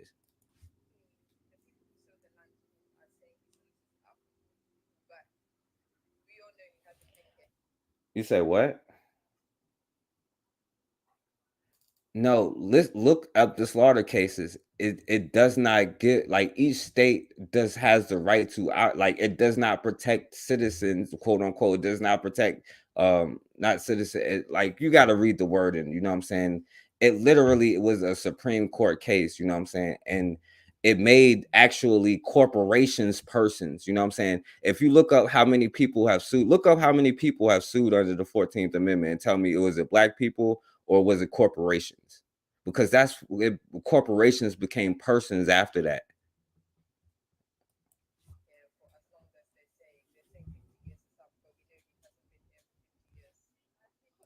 Right. Yeah, that's what I'm saying. Globally, we've seen this. We look at what's going on around the world, and I don't even want to argue about the citizen stuff because, like, I thought we were supposed to be trying to build our own stuff. You know what I'm saying? That's number one because I'm not going to be like, oh yeah, let me defend this nation. You know what I'm saying? No. Right. We've always been rejected. And I don't know how that's like not new, like how that's new, but like how we treat it around the world globally. The darker you are, the worse you're treated. Like I don't even know how we stand for that. Even if you thought that, you should want to overthrow that because of that situation. Like,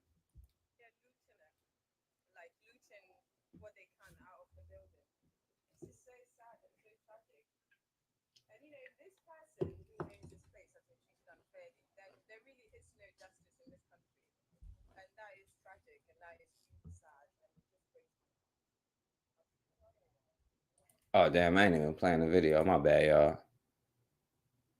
My bad, my bad. I was showing the screen, y'all.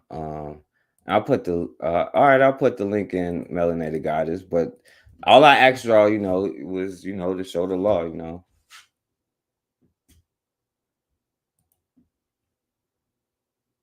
You said that the 14th Amendment makes you it does not, bruh. Like, yo, look, I mean, if yeah, read the thing and look it up and see what it means. Like what the 14th Amendment means. Like I said, look up how it's not that I'm mixing it up. I'm not trying to say that y'all is defending it or whatever, but like I mean, it's just like that's all I'm asking, you know, like just look up the cases and show me. Right. And the 14th Amendment does not do that, bro. Like, yo, that protects corporations, bro. Like, corporations became citizens after that. If you look at, I'll do a whole thing on this on the next time. How about that? Right.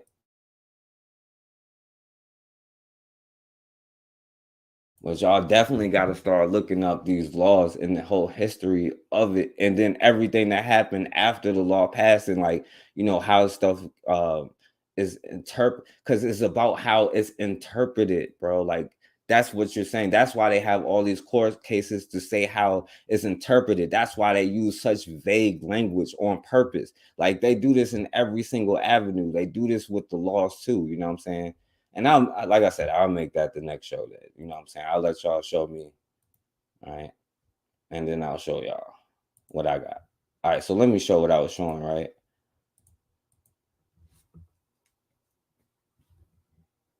Citizens United in 2010, bro. This is something that happened in the 1800s, bro. Look it up, man. Look up, just look it up, like just look it up, man. Because the slaughterhouse was a company, you know what I'm saying?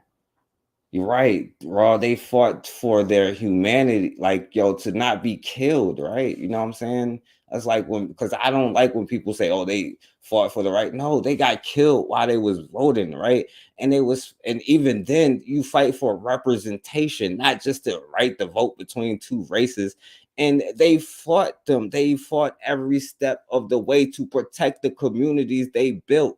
Most people was not on that integration stuff. You know what I'm saying? Most people was like, yo, let's keep our schools, let's keep our this, like, let's keep our that.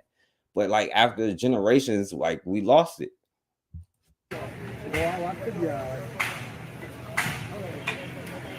So this guy whose face I'm not going to show, he's saying that he had the guy who owns it had a 50-year lease, and then the MCE, who is a government official in this place, has sold the land.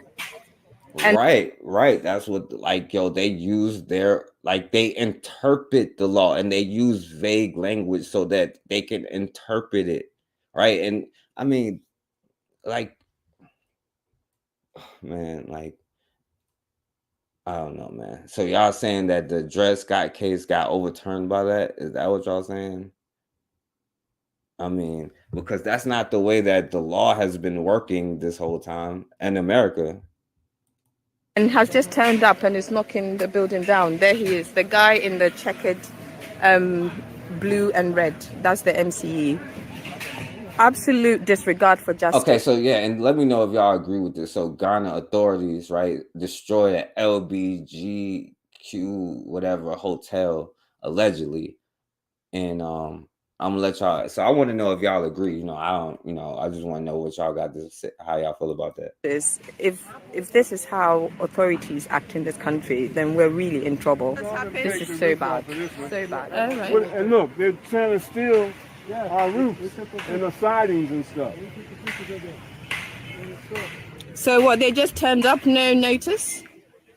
This morning they turned up. I wasn't here early when they turned up. Right. Our people were cooking in the kitchen. They turned the electric off. No, that's court precedent. That's a court case, bro. Like you can use any, bro. Like you know what case came after this? Like the Plessy versus, like, come on, it was like whole separate but equal, and all of this stuff was like a thing. Like what do you think the NAACP? And by the way, I think that because the NAACP is a Jewish organization, and they was the one pushing for this. Like, man, I don't understand. And then they started dismantling the building. Wow. They took the grates, that building right there. No, what? No. This is a different subject. First Rifleman. This is not no anecdotal thing. I'm like asking y'all, how do y'all feel about this? This is a whole different subject. Yeah. That one, yeah. The building right here that's destroyed right here. Yeah. I just heard when I was in Cape that somebody put it on our site that that building was still, I have pictures of that building. It was still up. But they'd taken all the windows out, all the doors off, and the grates, the security grates. That was the only building we had that was secure. That building back there behind the water tanks is the kitchen.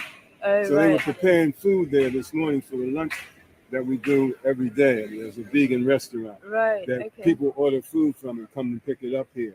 And that's how I found out what was going on. Oh, man. I called to order some food. Yeah. That's when they told me they shut down everything. Oh my gosh. And how are you still standing? You're impressive. How are you still standing? Oh, well, you know, we have to be strong in situations oh my this. gosh. I'll get you featured in major media. All right. So yeah, I wanted to show y'all that, and shouts out to Erica for sending me that. So I wanted to definitely show that with Erica. Right. Yeah. So Melanated Goddess said she cool with it if it represents the majority of the people. Apparently, you know, the sister who was talking about it is against it. And also in Nigeria, right? So Nigeria deported this white dude in because of racism, you know what I'm saying? And he was over there exploiting them, you know what I'm saying? So let me check this one out.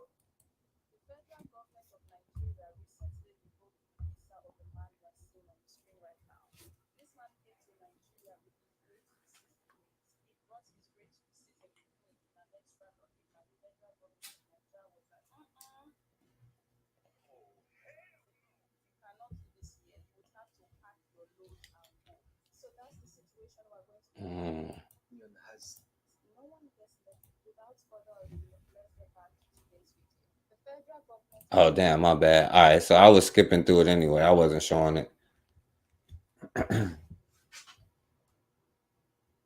Right. And Buwana, why do you think they specifically use the word persons when the only other time in the Constitution you specifically are said are not a person? That's number one. But I'm telling you, if you look it up, the slaughterhouse cases was about the 14th Amendment. You know, they set these things and then they have a trial, like they do something and they make a trial and it sets the precedent about how the law is interpreted. You know what I'm saying? And that slaughterhouse cases was how the 14th Amendment was interpreted.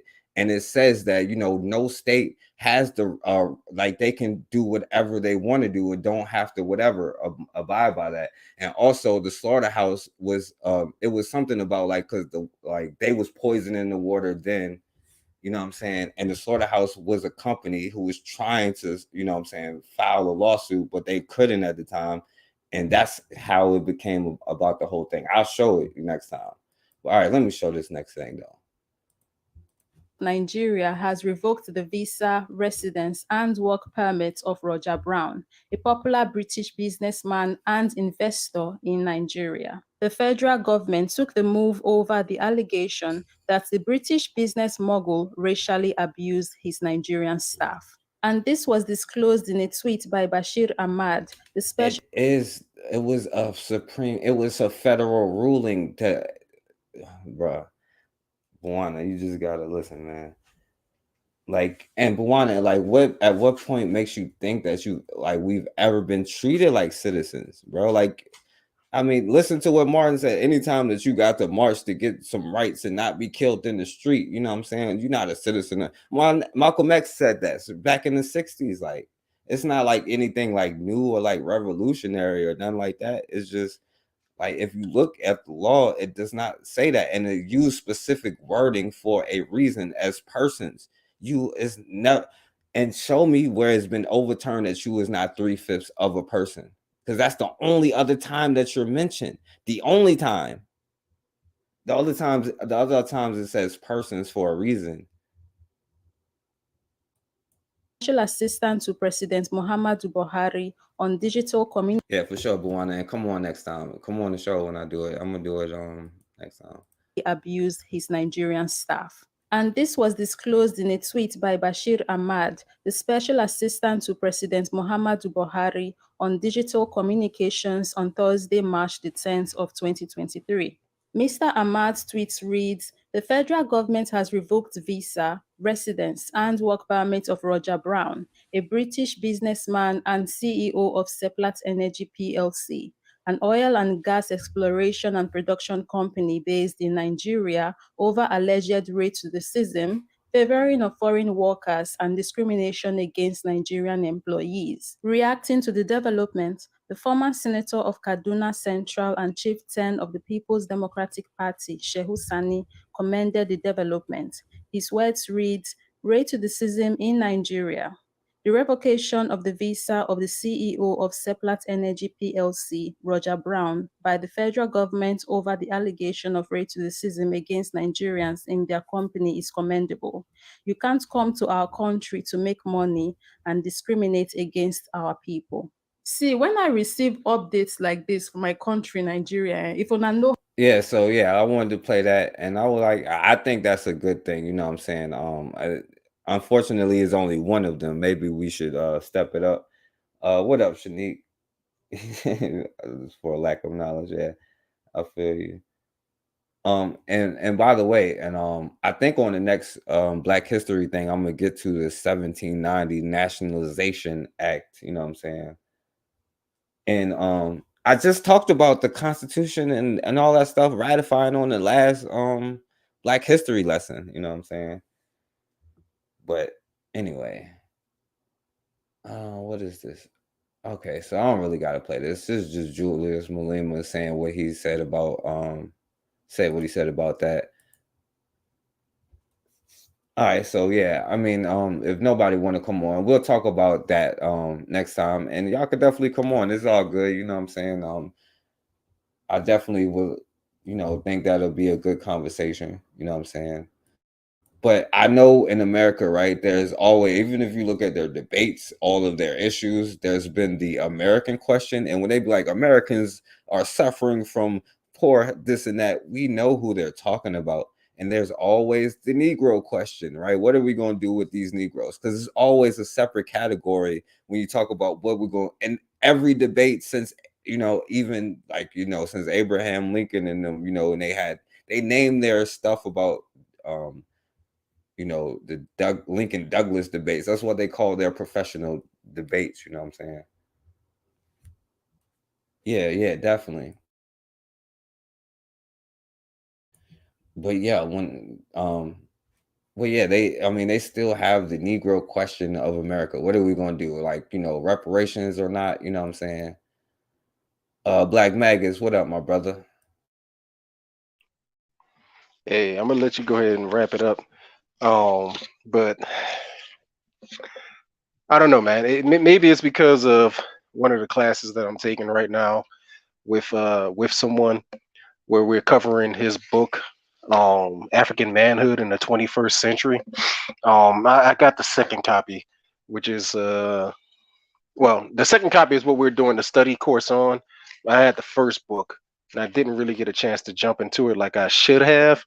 But what we're lacking in our community, man, is manhood. And I hear it every time I hear people like First Rifleman, America's First Rifleman, get on here, right?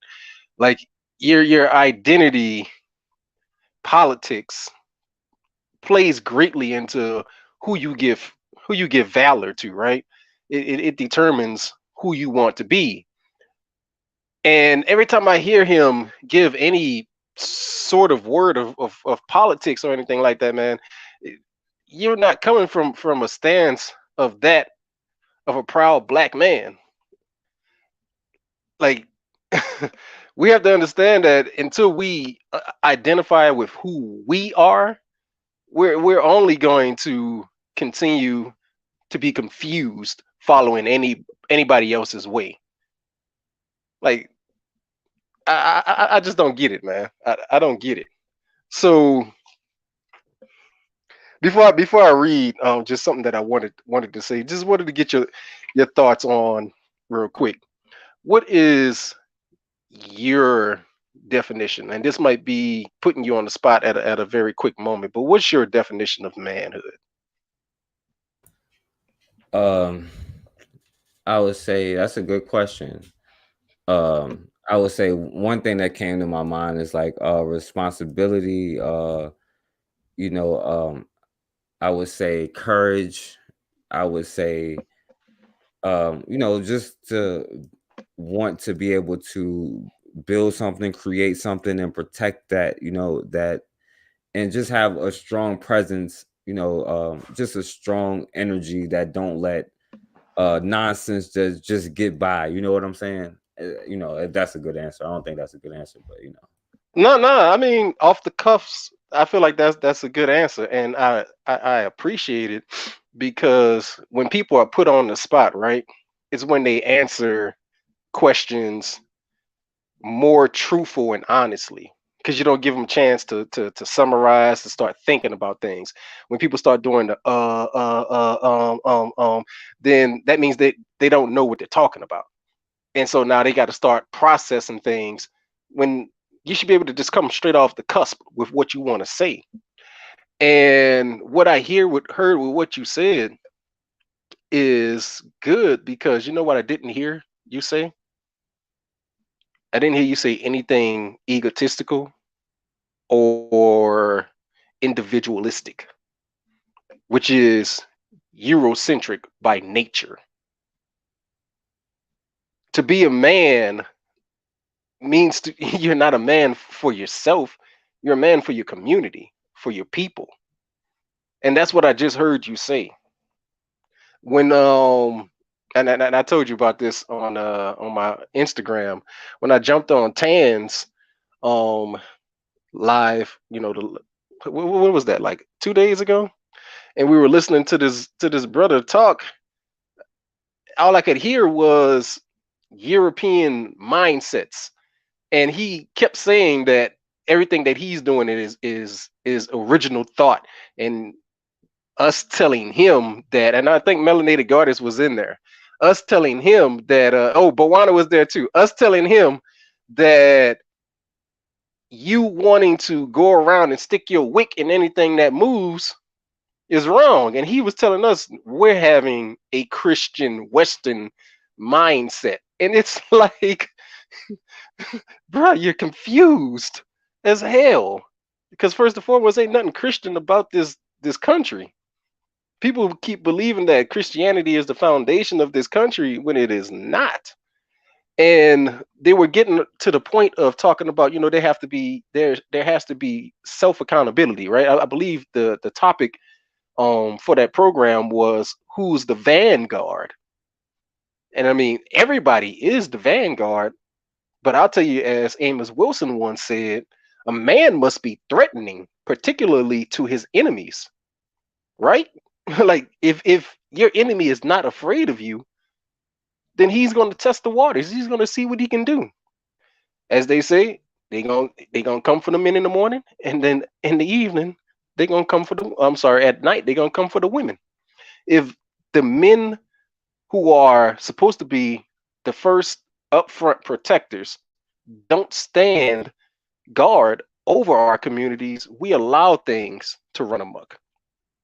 And so let me read this. To be men, most of all, they must accept the fact that they are expendable. This acceptance of expendability constitutes the basis for the manly pose everywhere it is encountered. Yet simple acquiescence will not do. To be socially meaningful, the decision for manhood must be characterized by enthusiasm combined with stoic resolve or perhaps grace. It must show a public demonstration of positive choice, of jubilation, even in pain. It represents a commitment to society and its core values against all odds. Childish narcissism that is only different from the adult but antithetical. And so I being expendable to the survival of the race. That's something that we won't get because American First Riflemen can talk a good talk, but if the race war went down tomorrow, whose side you gonna be on?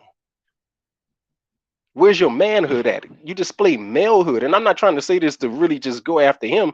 I'm saying this to go after people who have that mindset that we can't do things together. We won't do things together. Oh, there's always a large amount of black people who are just, so what? So what? When you talk like that, you're proving that if the war started tomorrow, you're not with us. You're talking about what everybody else is going to do, but what are you going to do? I think we have to call these people out in a sense to not, you know, how do I want to say it? We used to have a moralness in our communities by shaming people, but we didn't shame them, like how they shame now with this whole cancel culture or shaming a person to destroy them economically, destroy their reputation or anything like that. We used to shame people in a way to give them criticism, to point things out that this is what you need to fix about yourself. These are the things you need to work on. Don't come stepping up to us until you fix these things about yourself, because your core values are all shamed and messed up. And I feel we need to get back into doing something like that. What's your thoughts? Yeah, absolutely. And I think that you're not gonna save adults. I don't think you're gonna save teenagers. Children probably done at this point. I think the children born tomorrow might have an opportunity if we start right now, but I don't think that we are. But yeah, that's the only way, because no matter how much money, no matter how much, and I agree with that part of it, if you don't have the right mindset, you just gonna be like anything that we create, it might benefit us, and that's what I mean. Like if I create something and it benefit us with the water, then yeah. But if I'm creating it and it's benefiting, America and everybody, and I'm just giving it away, you know what I'm saying? I think that we are going nowhere. So, I definitely agree with you, Melanated Goddess and Shanique Funny. But yeah, I definitely agree that that's a part of the issue, you know what I'm saying? A lack of protection in our community while our young brothers could get, what I'm saying, harm. I showed a young brother that got decapitated earlier. And the young brother, I don't know if you saw that story with that white girl. Did you see that? Well, what story with a white bitch? Man, that joint was sick. I'm only gonna play a little bit of it because Shanique and I don't think Melanated Goddess was here, so I'm gonna skip through it real quick and then I'm gonna get off of here. Yo, but this is really why I wanted to show the other day. But look at this chick here. You know what I'm saying? Yeah, I read that story earlier today. Yeah, and two young brother, a 15-year-old kid, and is shot, and his 19-year-old brother shot him over this. And guess how old would you say she is? I know I glanced over the story, but I didn't even care to really pay attention to it because it was just menticide, and I hate seeing stories of us killing each other. Yeah, this is But disgusting. I'd say she's probably in her 30s though. Yeah, she's 35. Yo, that's a good guess. I would have been like 55 or something. And she's 35. All right, so Let's look. go to Florida. Brevard by the name of Chanel Williams. You see the face, you know the look, just from looking at her. But there's more. 19 years old and the other 15 years old. Chanel Williams in front of a judge for the first time Monday at the Brevard jail, with her attorney facing 4 charges relating to that shooting on Saturday, from child neglect and abuse to failure to secure a weapon. The 15-year-old was living with her and shot Saturday night near the pool at the Hammock Harbor apartment complex, according to investigators. The female that we arrested had a romantic relationship with both the suspect and the 15-year-old. Ordered by the judge, no contact with any children under 18. Total bond on 4 charges, $45,000. Police say that there will probably be $45,000 bond. more charges coming. There are at least 3. Be told. But we citizens, right? Think about that forecast. We citizens, right? $45,000. All she got to do is come up with 10% of that for child molestation, accessory to murder. They ain't saying that, right? They ain't saying what she should really be charged with. But again, we know the way that the law goes. The law goes the way of the citizens, not the way of the non-citizens. Yeah. And yeah, y'all, she 35, yo. It's supposedly 35. And apparently she had this 15-year-old kid living with her and this 19-year-old, and they was both her quote unquote boyfriend. And obviously she's, you know what I'm saying, heavy on the meth.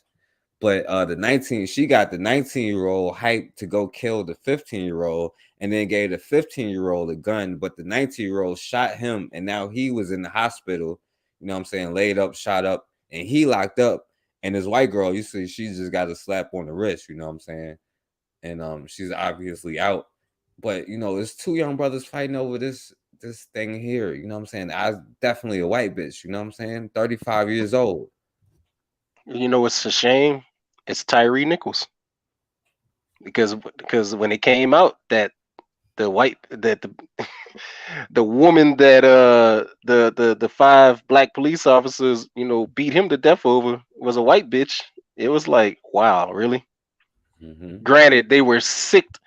I would still say they were probably sicked on him by, you know, their white commander who nobody is talking about, right? Nobody's talking about this guy. I won't say sicked. I'll say he turned his back and said, "Yeah, y'all go ahead on and kill him." That speaks to something that First Rifleman was talking about earlier, where you know, it's black people who do this, it's black people who do that. You know, the enemy doesn't use himself. He does everything proxy, right? And then once they finish destroying you, they cannibalize you and your ways. As they're destroying us, we see how they're cannibalizing our culture, our customs, our dance moves, our acting, our singing, our facial features, our body structures. You don't think they're cannibalistic? Well, look at what the heck they did to the Native Americans. How many of their war machines are now named after Native Americans? You know, Apaches, Tomahawk guided missiles and things like that.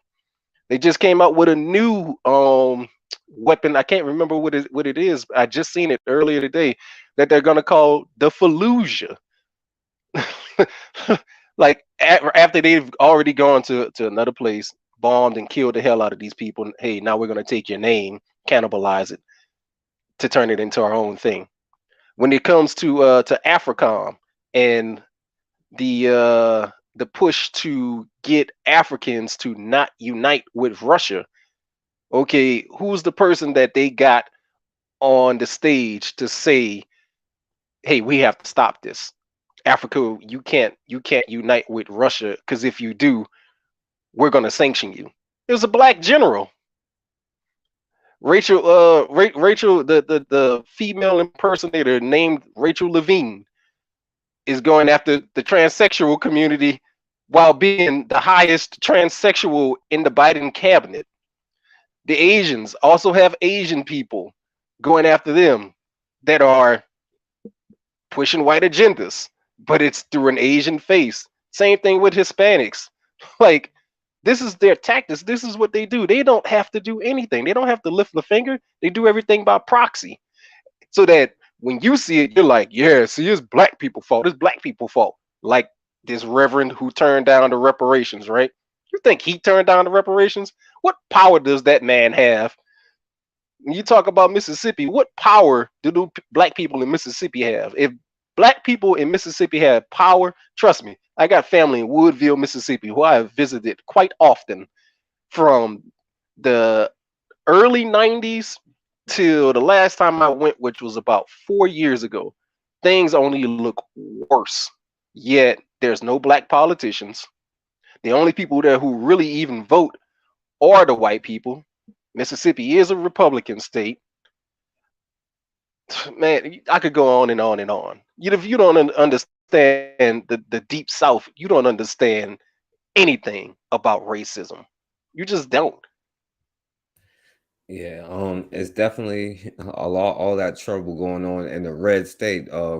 Like is any difference, but yeah, that's for first rifleman, the red state trouble. You know what I'm saying? And all right, so I want to ask you one last question. And let me show this though, right? Because I want to ask you about the reparations thing I just showed. You know what I'm saying? But let me show this real quick, right? So slaughterhouse cases, just real quick. This is all just off the fly, right? So the court held that the monopoly violated neither the 13th or 14th Amendment, reasoning, and they're talking about the what it's really about, you know what I'm saying? But reasoning that these amendments were passed with the narrow intent to grant full equality to former slaves, right? And if you can read more, right, in the slaughterhouse cases, and I'll read the first paragraph just to give y'all whatever. But the Supreme Court of the United States ruled that privileges and immunities clause of the 14th Amendment protected only those rights of federal citizenship and did not extend many rights granted by individual states. A state could therefore grant a monopoly right to some citizens while denying them to others without violating U.S. Constitution. Slaughterhouse was the first Supreme Court decision that applied to the 13th and 14th Amendment. The decision is best known for its narrow construction of the privileges and immunities clause and has been roundly criticized by constitutional law commentators for rendering it essentially meaningless, right? And then it goes on to the whole story about what it's about. But it's about making the 14th Amendment made this company a person more than you know what I'm saying? And they saying that, you know, those rights and stuff didn't extend to you. And like, yo, by law, like when you look at the law, it has never extended to us, you know what I'm saying? But I'll show a whole thing on this later. But so, and if you want to mention that, and then you know, about you know, reparations, about how do you feel? And then the NAACP member was the one that was against it. But what do you think about that with the reparations thing? As I put it in the chat, these people understand that there is a contingent of black race workers. They know that if reparations is given, then they're literally going to fuel their own opposition. What enemy would do that? None. Therefore, as Bobby E. Wright said, blood debts must be repaid in blood. Plain and simple. We should not accept trinkets for the genocide that these people have committed against us. Now, Getting cash money is definitely an acceptable thing. Giving land is an acceptable thing. But does it overshadow what really needs to be done? No, it does not. And our enemy understands that. And so therefore, I I don't put any hope into it, but I also don't downplay it because I understand the significance that it plays to a lot of people. And I mean, black folk need some kind of hope, right? They just do because they've been running to Jesus for how long, and we're finally seeing that our people are coming off that plantation. The only people who are still really participating in it are the baby boomers and their offspring who they were able to get pulled into it. But I would say my generation and the generation under me have greatly walked away from that. And so black people are again, this is why we're seeing this identity politics come into play, and we're seeing how it's being played through social media. It's looking just like church, where people are like, hey, I could tell you who you are, I can give you some kind of hope. Just make sure you fund me, put some money into my collection plate, because I got this roof that I need to get fixed for the next 30, 40, 50 years.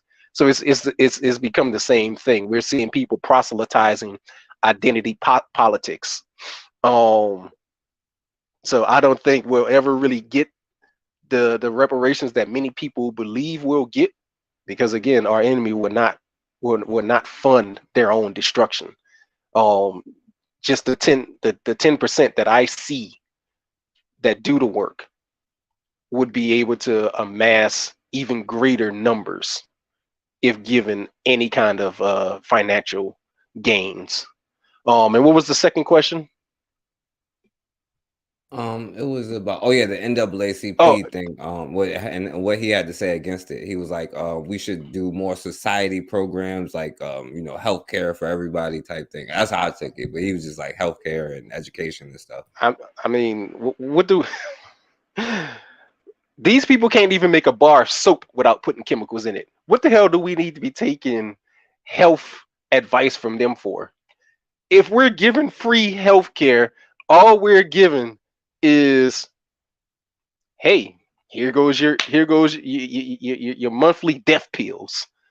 Okay, what we're seeing this being played. There's a lot of people now talking about this on Instagram about how David Rockefeller actually it was the one who created this whole big pharmacy when they found out that they could use petroleum to make drugs, and then he pushed the rhetoric through the physicians to go tell people that holistic medicine and herbs don't do anything for you, they can't help and heal you and things like that. Now we see where things have gotten to. So I mean that would be like beating a horse, a dead horse with a stick. I mean, Right. how long have we been in the medical industry now? And you got Sister Harriet Washington's book Medical Apartheid. I mean, there ain't nothing else that needs to be said when it comes to that. We don't need it. And as for the NAACP, again, who created it? What reason was it created for? They created it right after. All right, let's just do the quick trip right through history. 1913, Leo Frank kidnaps, rapes, and kills Mary Fagan. White people find out about Black it. girl. Yeah, black girl. No, white girl. It was a white girl. Okay, yeah. It was Yeah, a a Jewish. white. Didn't a Jewish dude kill a black dude to the black people at that time? This led to, so I would say vicariously through the Jews, because what happened was when Leo Frank was murdered and he lied on a black man. First time in history that a black man was actually able to get a Yeah, white that's what man. it was. Yeah, that's what it was. Yeah, he said the black dude did it. Yeah, that's what it was. Yeah, exactly. And so that was the creation of the ADL, the Anti-Defamation League. And then the Anti-Defamation League, because you got to remember, this happened in Georgia in 1913. Then they started playing identity politics. and they got the KKK riled back up in 1915 with the creation of the movie Birth of a Nation by D.W. Griffith. What happened right after that in Georgia? The Red Summer, the riots where they started murdering our people. We around the whole country, really. But you got to remember the Leo Frank case happened in Georgia. So now black people need somebody to represent them, right? So again, playing identity politics. Here come the Jews. Let's create the NAACP. And the only black person who we'll even have on here who will just be for show, W.E.B. Du Bois. So even then, go you ahead. know, now I was gonna say, even then, you know, at one point, you know, he left them too because he was like, "What the hell was going on?" But you know, Ida B. Wells was a part of the creation. She was the very first one to call him out, like, "Yo, what is up with this? Like, you got all white dudes that's the leader," and then she used to beef with, and that's was like why she kind of got into it with W.E. Du Bois too, you know. Yep. And I mean, they entrenched themselves in a lot of um black movements, into a lot of black organizing. When you talk about who's going to do this, who's going to do that, as if we never did anything before, you discredit even Booker T. Washington with the Tuskegee, and people would try to say that, well, he couldn't do that without the Jews. He needed the white man's help. Not true. They came in same way that they do for everything with their politics. And then once he seen what they were about, as many people assume, he was actually poisoned, and that's how he died on that train on his way back from meeting with them, because he was actually getting ready to leave the break ties with them. He was getting ready to break ties with them. In his oh man, in one of his last writings, he started talking about that. Same thing with Marcus Garvey. Marcus Garvey, you know, growing up, he talked about he had good Jewish friends while in Jamaica. But then as he gets locked up, he comes to find out that it was Jews who did it to him. You know, he talked about the judge was one. The people who found him guilty were. You know, he thought that he could appeal to some sort of humanity with them, but no, he was bringing upon black progress that was something that they couldn't manipulate. And since they couldn't manipulate it, hey, we got to get rid of them. And it wasn't until after, you know, all of that happened that they've seen them for who they were. And that seems to be a problem with black people. They don't wise up to who these folks are immediately. And you know, it's understandable, because when you're trying to get something up and going, what's the first thing you need? You need support. And the greatest support is monetary support. And if you got somebody coming, you know, with that Willy Wonka golden check, you know, hey, if you're not really examining what that person is saying or doing, they might talk a good game. Even if they send a black person to do it, which they do now, they don't have to come talk to you themselves. Just look at LeBron. He's now the new spokesperson for the NBA, for the Jews when it comes to the NBA. One of the NBA stars mess up, here come LeBron James. Like, come on, man, this stuff is.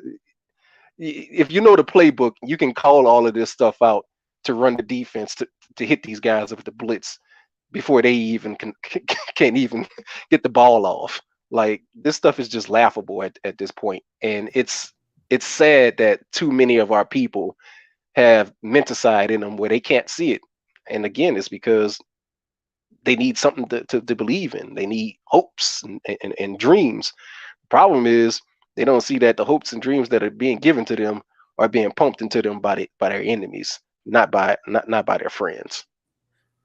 Yeah. And let me say this, because I want to end on something. I guess I would say that is positive. You know what I'm saying? And by the way, I noticed, you know what I'm saying, they ain't never say nothing about like the slaughterhouse cases, about, you know what I'm saying, about Oh, I was gonna say not you, but them. I You was, know, I was gonna say something about that though. I knew it was something else that you had asked me. I'll just say this when it comes to that. The slaughterhouse cases came after Dred Scott, Gabriel Prosser. If if those are the progenitors of showing us that we are not citizens in their law, then how can you not say that this here just further places an antithesis on that fact?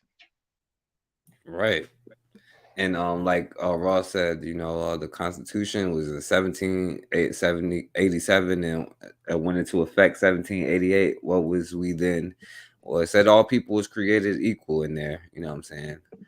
But the persons, it said you was 3/5 of that. And then if you look, every law be like persons was something something. Like you think they just magically did it, and then I could show you the people who wrote the Constitution, like, yeah, we never imagined black people being a part of any of this. This is what and everything is based off constitutional law. All of their laws cannot go against the Constitution, which is why they can still legally, well, they can do what they want. Cause like, let's be real, legal is whoever got the gun and got the control, you know what I'm saying? They get to make the rules. But even under their own stuff, they'll be like, oh, we're legally doing this because, you know, that's just what it is, you know what I'm saying? But that's just getting technical because at the end of the day, and we're gonna talk about y'all want to show something positive. And you mentioned, and you're one of the few people I know that mentioned like how the Klan resurgence in the 1900s. The original Klan was created before the 13th Amendment even went into effect in Tennessee, right? The first black codes was in effect before the 13th Amendment. And then, you know, that's a whole nother conversation. And then like with SEPT, and then with the 13th Amendment, it said voluntary servitude. So that means you can volunteer to be a servant, you know what I'm saying? But that's a whole nother conversation. And we'll have that conversation if y'all still want to do it after this, but I don't know. But so on the positive thing, yo, you mentioned the race riots, like, and I often say, yo, the difference between a massacre and a riot is when black people fought back. And a lot of black people was coming back from the war, and when they was getting attacked, they was straight fighting back, you know what I'm saying? And the Red Summer and all of that stuff, they was finally shooting people back, you know what I'm saying? And you can look up the Houston race riot of 1917, you know what I'm saying, where the black soldiers, I think that's the one where well, I can't say that's the only one, but more white people got killed than black people. So, but okay, Facts. so let me show this. Because there's also the case of like Robert Charles, and Ida B. Wells wrote a book about that.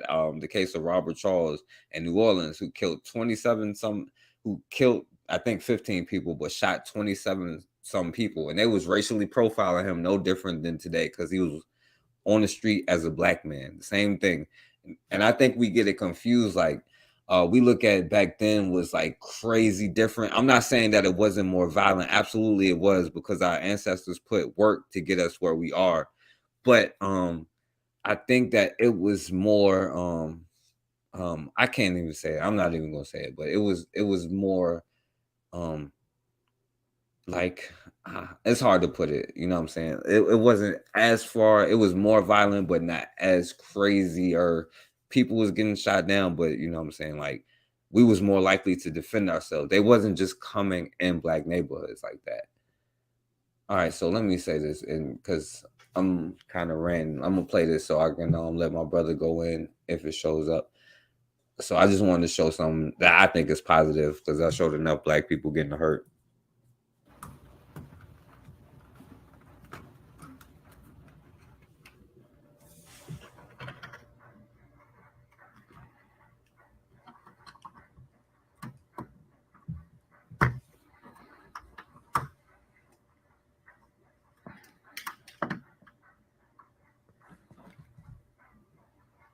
Now he's trying to break into this brother's house. This white boy trying to break in his house.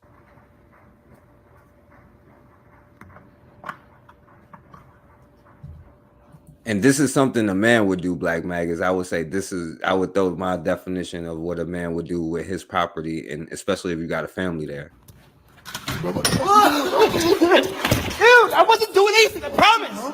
Dude, I wasn't doing anything, I promise. I'm fucking trying to break in my crib, bro. Dude, I wasn't. Dude, I wasn't. Dude, stop, please, I wasn't. Dude, I wasn't. Dude, I wasn't. I wasn't. Dude, I wasn't. I was trying to fucking figure out how to get my door. My door's fucked up. I was trying to fucking have another door to do it on. I swear to God, dude. Please, dude, I swear to God. You know I was fucking home, did you? Dude, I was not trying to break into your house. Dude, stop. I was not. Dude.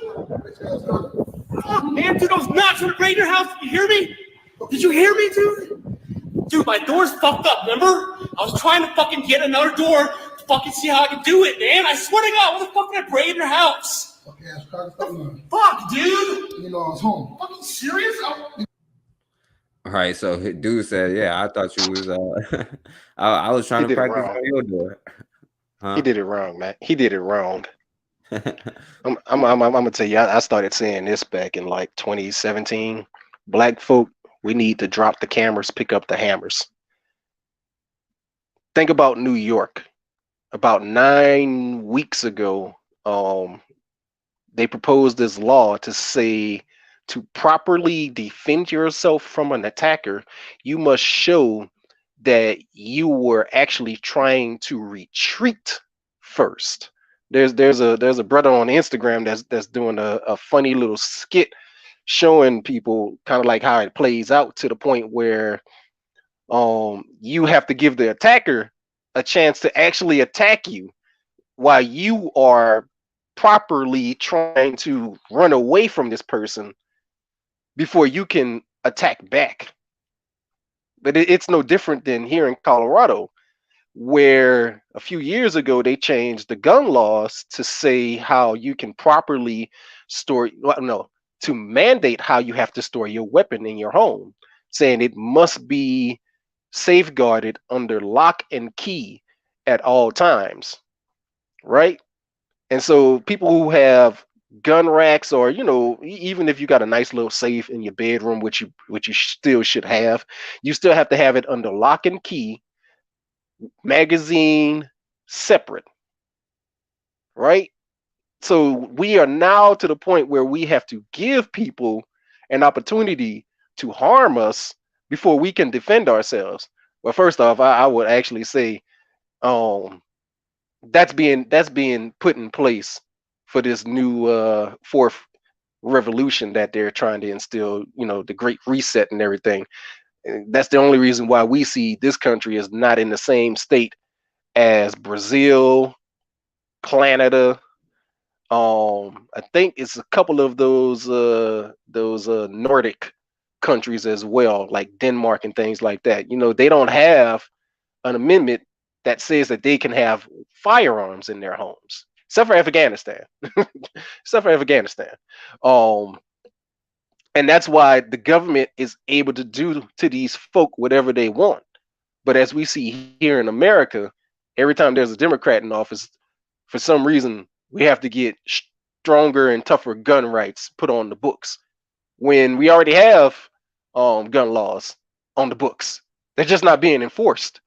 And then every time they say we need tougher ones, they instill tougher ones that then winds up actually restricting your Second Amendment rights. In Boulder, Colorado, where Dion is taking all of these black children, they actually banned the purchasing of assault rifles up there after this white boy went in there killing a bunch of other white folk in the grocery store.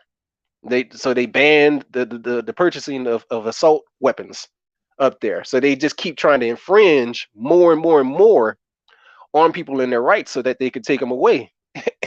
So that when they start marching in their 100 plus new hired armed IRS agents, what you gonna do?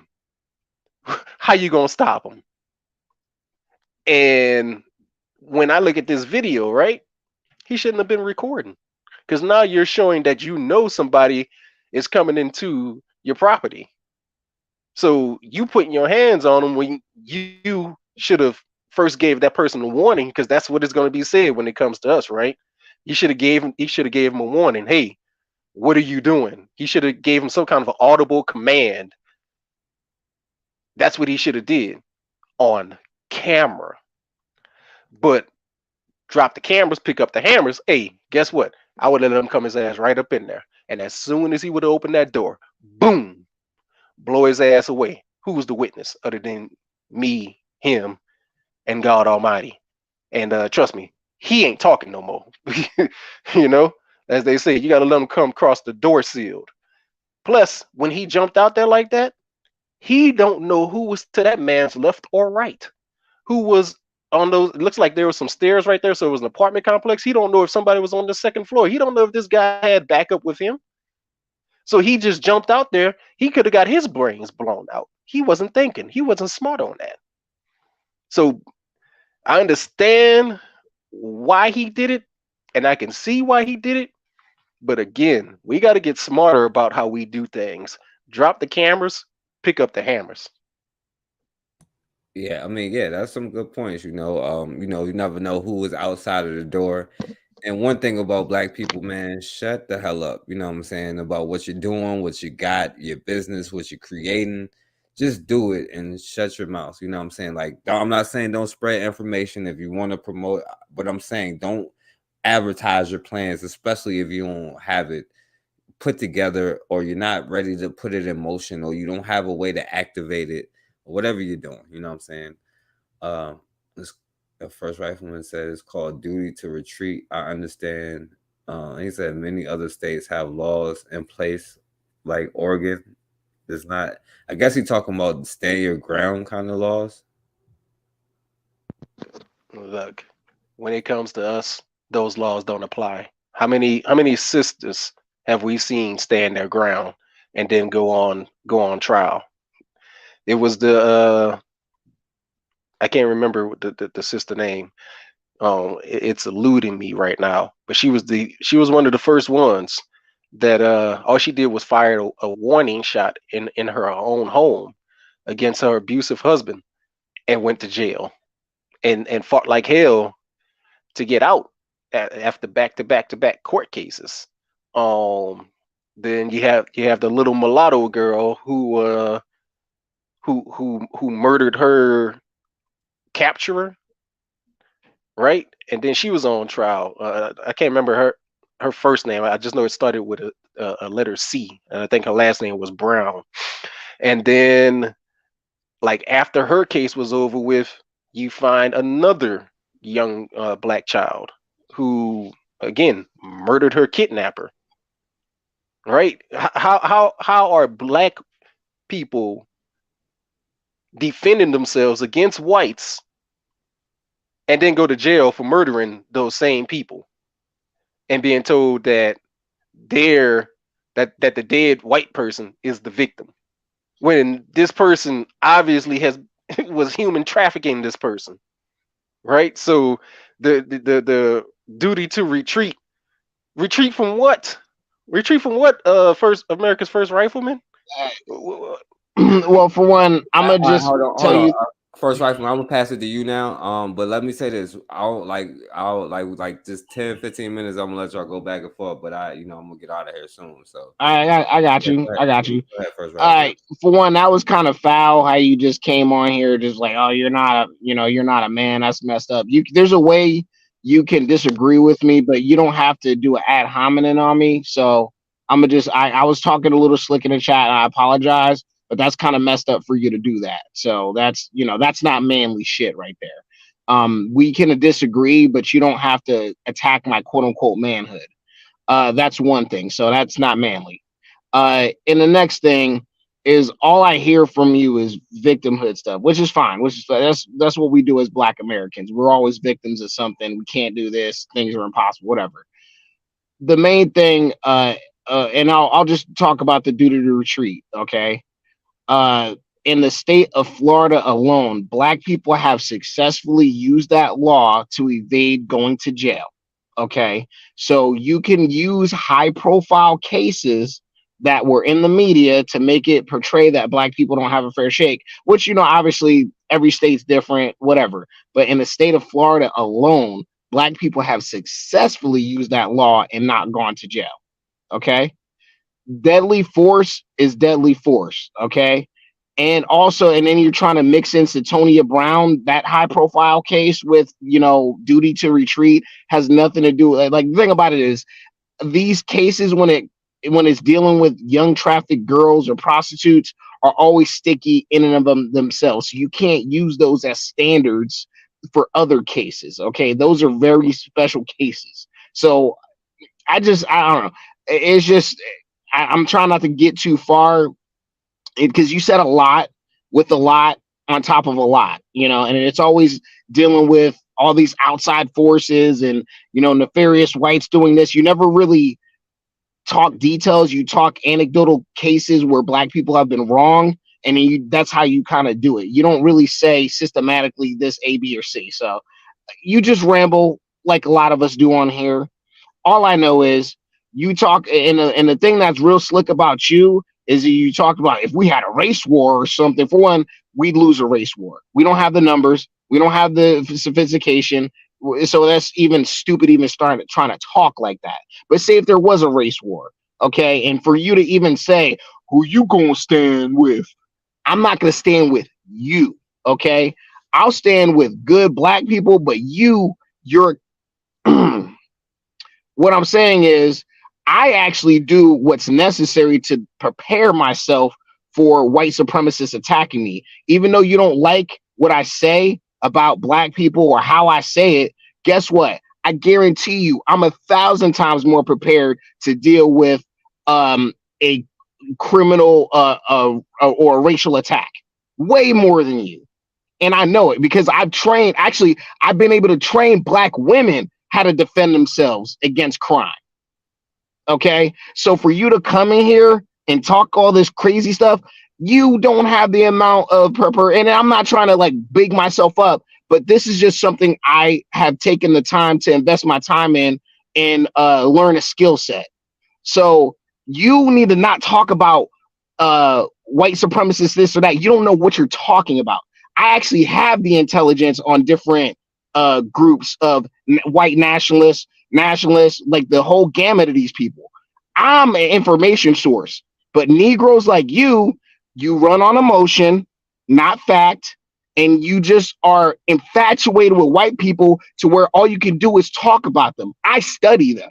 You think about them all day about what they done did, how they gonna do it, how they did this. You're stuck in the past. I'm looking towards the future. Me, if something happens, I have the capability to help black people. You have the capability to whine on the internet to black people. That's what you do. But anyway, I'm done. All right, go ahead, Black Magus. Hey, I just let his words speak for himself.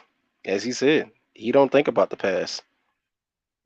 No, I know. I look at the history, but Now, you're just a weak. You're a weak victimhood mindset type dude, man. Hold on, I'm gonna let y'all go back and forth. Just don't cut him off. I'm gonna let y'all go back and forth for like 5 minutes because if y'all want to, you know what I'm saying? Because I ain't tripping, you know what I'm saying? I think y'all points should be heard, and then people will make their own decision. So let Black Magus finish, and then I'm gonna let you go back, and then him go back, and then we'll end it. Oh well, mine is very short, simple, and straight to the point. Again, I let his words speak for. That's it. We've already been told that if we don't study our past, we'll be doomed to repeat.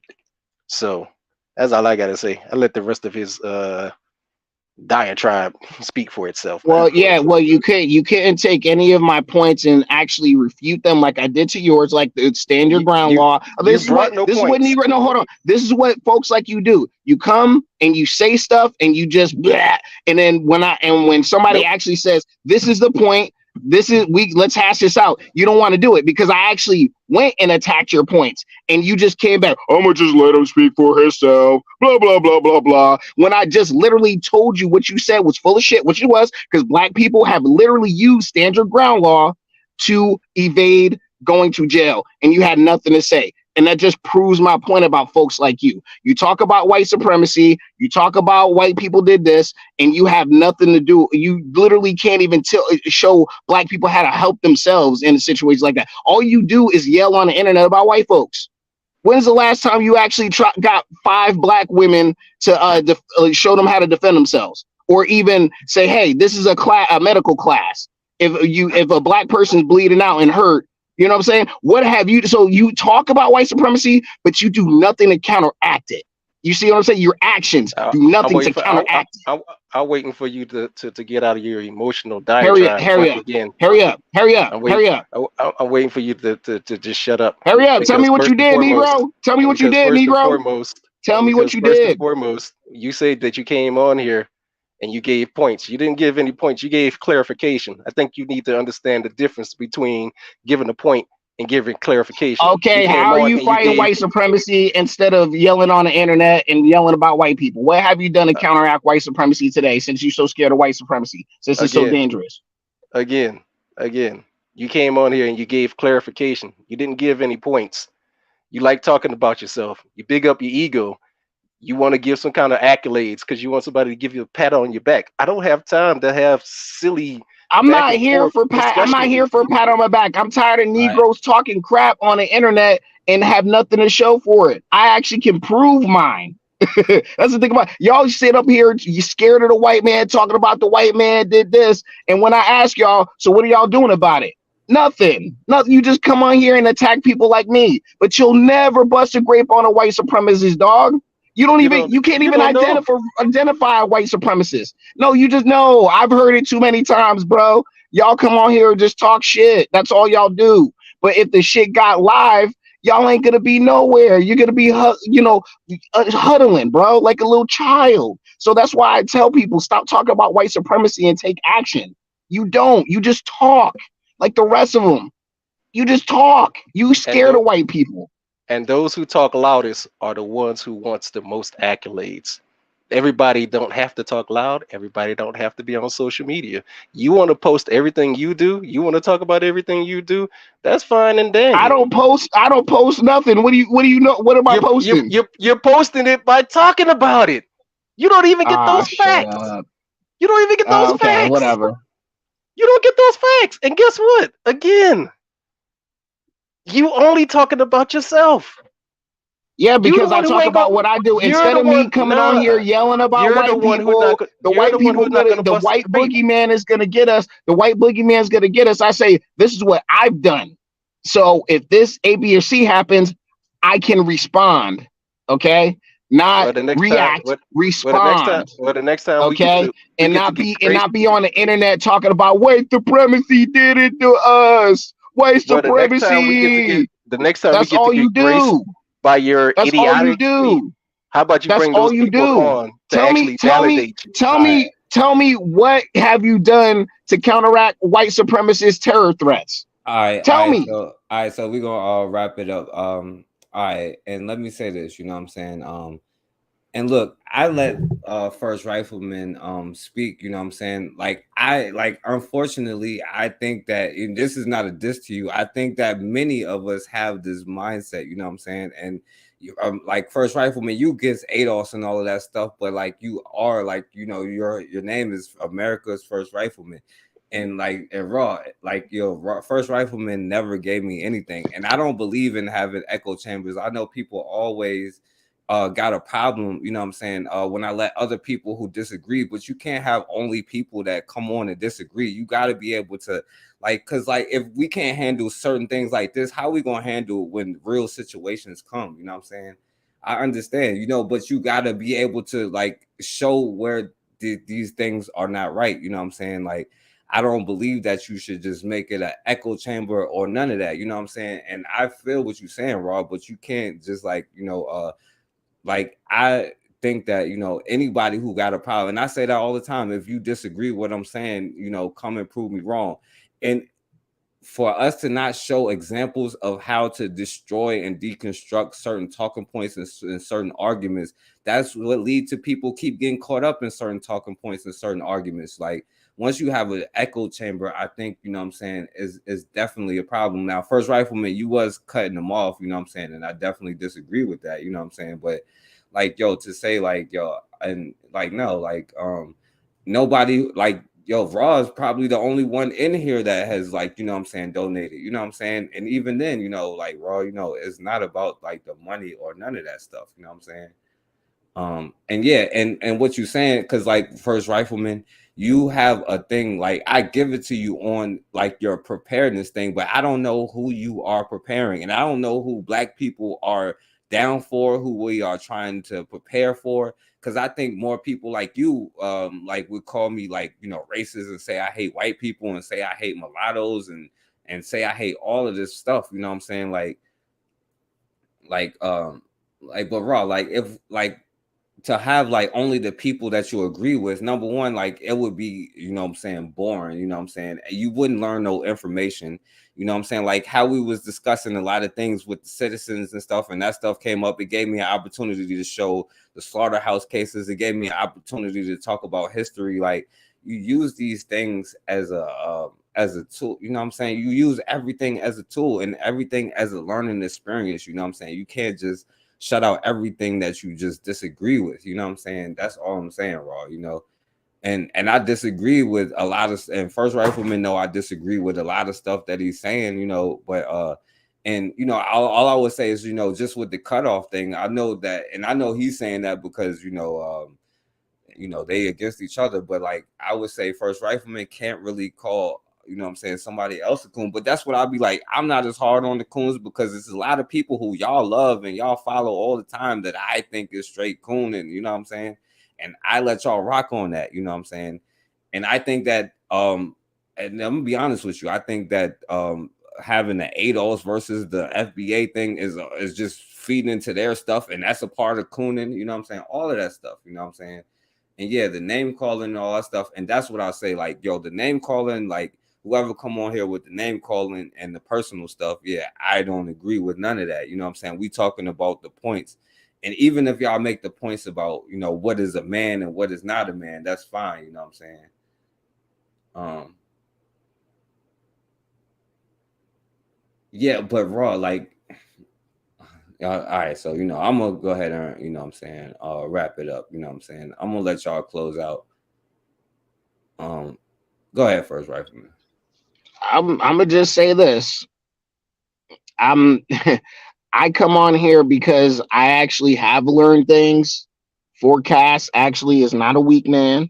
He does listen to different points, even though maybe he doesn't consider them like I think he should. But like I said, he's right. If you can't handle a mere rifle coon saying some outrageous stuff on the live stream, how the hell you gonna deal with the quote unquote master of the universe, the white man that you talk about and think of so much, you know, that, you know, must be defeated, and you know, you hate and fear and whatever, even though you really love him.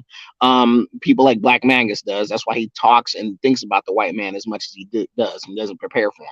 So you know, and that's all I'm gonna say is we talk about white supremacy. We talk about all the painful shit that's happened to our people over the last 400 fucking years. And that's all we can do is do trauma bonding and talk about what the white man did instead of taking action. Because most black folks that are taking action spend less time worrying about white folks and more time moving in a certain direction. Nobody's saying you can't pick up a damn history book and tell your children what the hell happened to our people.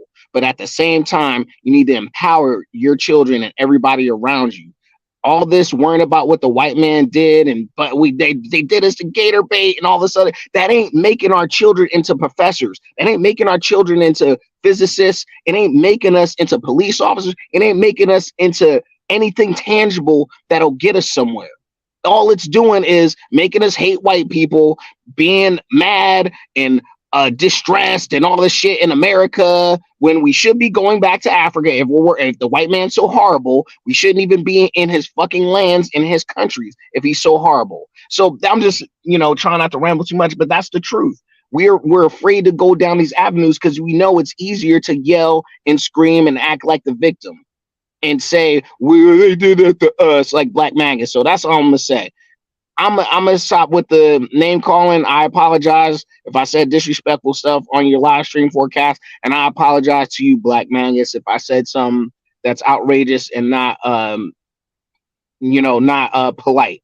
Okay, so I'll be the first one to apologize. But you gotta, if you hear something you don't like, just attack my points and not me. That's all I'm gonna say. If you can acknowledge at least you were wrong in that regard, then you got a lot more respect for me. Right. And all right, and let me say this before I let Black, because and by the way, Black Magus did throw me something the other day, but like let me tell you, it's been like the water thing, I got nowhere, you know what I'm saying? And it's been like months since, because I don't like kind of do this, you know what I'm saying, for that. And I agree, you know what I'm saying, like, because I question them all the time, like, who is you for, you know what I'm saying? And but that's the thing, Raw, you know, and that's the thing, because I don't think that it was. I think that a lot of because you already know the answer, but other people don't know that. I can ask you right now what we have to do, and you could put it in the chat, but nobody else is gonna have that answer, Raw. That's what I'm saying. Like, you understand it already. And on top of that, the last couple Jones, I talked about the water, I talked about the health. Like, nobody was watching it. It got the least amount of views that I got. And this one was just an open topic, you know what I'm saying, to get y'all opinions on a couple of things. And this is the one that everybody's coming on. And yeah, I'm gonna use it as an opportunity, you know what I'm saying, for people to learn, you know what I'm saying? Like, and like I said, we are building these things, and Raw, you contribute, you know what I'm saying? But that's just like you, like, we are trying to put things together, but we're not able to do that because there isn't enough people willing to contribute, you know what I'm saying? Like, you know, I understand that you may think that is like wasted time, you know what I'm saying, but it's not. Like, you know how many people just learn about, like, just because I said, look how everybody agreed about the citizens thing, you know what I'm saying? Everybody think I'm tripping just because I said we're not citizens. That's just coming from a discussion. You have to give up, you know, you have to destroy these talking points, and that's what I'm here for. This channel is like, yo, I'm gonna be real, this is like we at square one, right? If we don't understand the basics, why you think we keep making the same mistakes? Like, too many of us have this mindset, you know what I'm saying? But go ahead, Black Man. And Tyron, we about to get off of here. We giving our closing statement. Go ahead, Black Megas.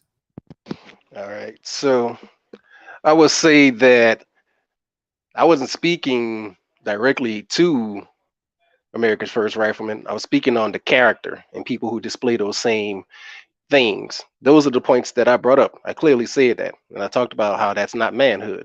If anything, it's malehood. Men are supposed to be able to be checked by men. And when a man sees that you're doing something wrong towards the community, you're going to get checked. Just plain and simple. Now, as for training, I could pull up about 7, 8 people who I could tell you I trained. I don't have to go around boasting about what I do, nor do I care about boasting about what I do, because I like to move in silence. I've only recently started jumping on YouTube as a platform for talking to people. But people have known me for over 10 years, know what I'm about, and know what I do. And so when you say talking about the past, but not doing anything, Kobe Cambone, Khalid Abdul Muhammad, Malcolm X, Robert F. Williams, and his wife Mabel F. Williams. I could go on and on and on about those warrior scholars who picked up guns while at the same time still picking up a book and telling people who we are, You talk about where we Malcolm came X, from. but you won't even Oh do my nothing close to God. what he would do. Hey, Malcolm First X said, Rifleman. "Go back to First Africa and Rifleman. Negro, you still here." Hey, you gotta let him finish, First Rifleman. Come on. Now I'm tired of these Negroes Nah, trying to but you gotta invoke people chill, like bro. Malcolm X and then won't do Yo, nothing First like Malcolm Rifleman, X would do. you gotta chill. This is final statement. He didn't cut you off on your final statement. You gotta chill, bro. And so I just let that again. I'll just end right there because his emotionalism shows he's full of malehood, not manhood. You can't step up to this plate. Do what you do, and I'm glad that you do what you do. But I hope you're doing it for us. That's all I got for Cass. All right, man. So I'm about to get off of here. And look, let me say, you know, and you know what, I'm gonna get off of here before I appreciate everybody, and Raw, you know, I already definitely appreciate you, you know what I'm saying? But like, Raw, like, we can't do, like, we gotta understand, like, because when we real come against real competition, you know what I'm saying? Because like, yeah, I want to sharpen my, this is just YouTube, you know what I'm saying? The real stuff is not on here. This is not for that. This is for educational purposes and for propaganda purposes. We use this for certain effects, you know what I'm saying? And I'm telling you, like, you already understand, but people, when people hear like I don't know, man, let me just get off of here, you know what I'm saying? um yeah, so yeah, and you already know I definitely respect you, you know what I'm saying? But yeah, First Rifleman, like Yeah, like with the cutting off, you know what I'm saying? That's, you know what I'm saying? Like, that's kind of like my boy Tyron in the chat. What up, bro? Like, that's kind of like some Tyron I'm stuff right sorry, Forecast. I really like, dude. I will get on my knees like and really apologize. But I'm just it's just very frustrating that like I said, stop. We need to stop invoking people from the past if we're not willing to do what they were doing. Like me, I was, dude. Like I'm rereading Malcolm X's autobiography for the third time so I can start incorporating those things in my life instead of me just talking about pro black blackity black every day of my life. I'm trying to do something closer to what, you know what I'm saying, he wanted, instead of me just going on a live stream like Malcolm X was a great man, but I'm not willing to do anything close to him. That's what I'm saying. Like, that's why I don't appreciate that shit. I hate that because that's what we do that all the time. Forecast, we invoke pain from our past, shit that our predecessors actually did and endured, and we try to invoke that shit. I'm Man, tired what of do it. you think? What do you think? You like you brought up Malcolm X. What do you think Malcolm X said? Like, yo, that's a whole nother. That's what I'm saying. Like, yo, these conversations, because yo, like, yo, a lot of people be saying these things, and now we on like you don't do this, but a lot of people find ways to say that our ancestors didn't do anything. People discredit people like Khalid Muhammad. You know, Well, they that's bullshit, but I don't know him as well as other ancestors. right. Yeah, yeah. I'm saying like, but I'm saying they saying Rosa Parks not real. I mean, not Rosa Parks, Harriet Tubman not real. You know what I'm saying? They say all That's kind people of like things. Tyron. Yeah, but you say the same kind of crazy things too, but just in a different scale, bro. Like that's the issue. And that's what, you know, I don't mind you coming on here to share your view, but you know, just like other things, you know what I'm saying? Like and just like people come I on got here when we blind talk. spots. Yo, but just like people come on here when I be like, "Oh, biracials ain't black," they think I'm hateful for biracials. I think that's a lack of self. I think that's no different than all of this stuff.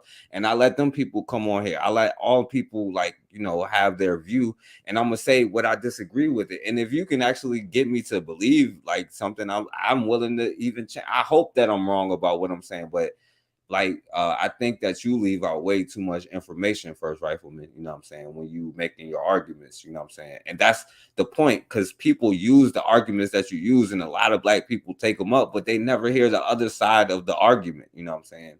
And I definitely use that, you know what I'm saying, in my opinion. And I think it's, you know what I'm saying, to the to the topic. Wanna crazy. All right. So man, let me get out of here, man. And Raw, you know what? I'll do this. You know what I'm saying? First Rifleman, I'm sorry. I gotta do this for you. I gotta punish you for Raw, do Raw, you know what I'm saying? Because Raw is the queen, you know what I'm saying? And I got nothing but respect for Raw. And that's why she got a problem with other people. But like, yeah, I don't believe in letting them off the hook. I believe in trying to crush their arguments, you know what I'm saying?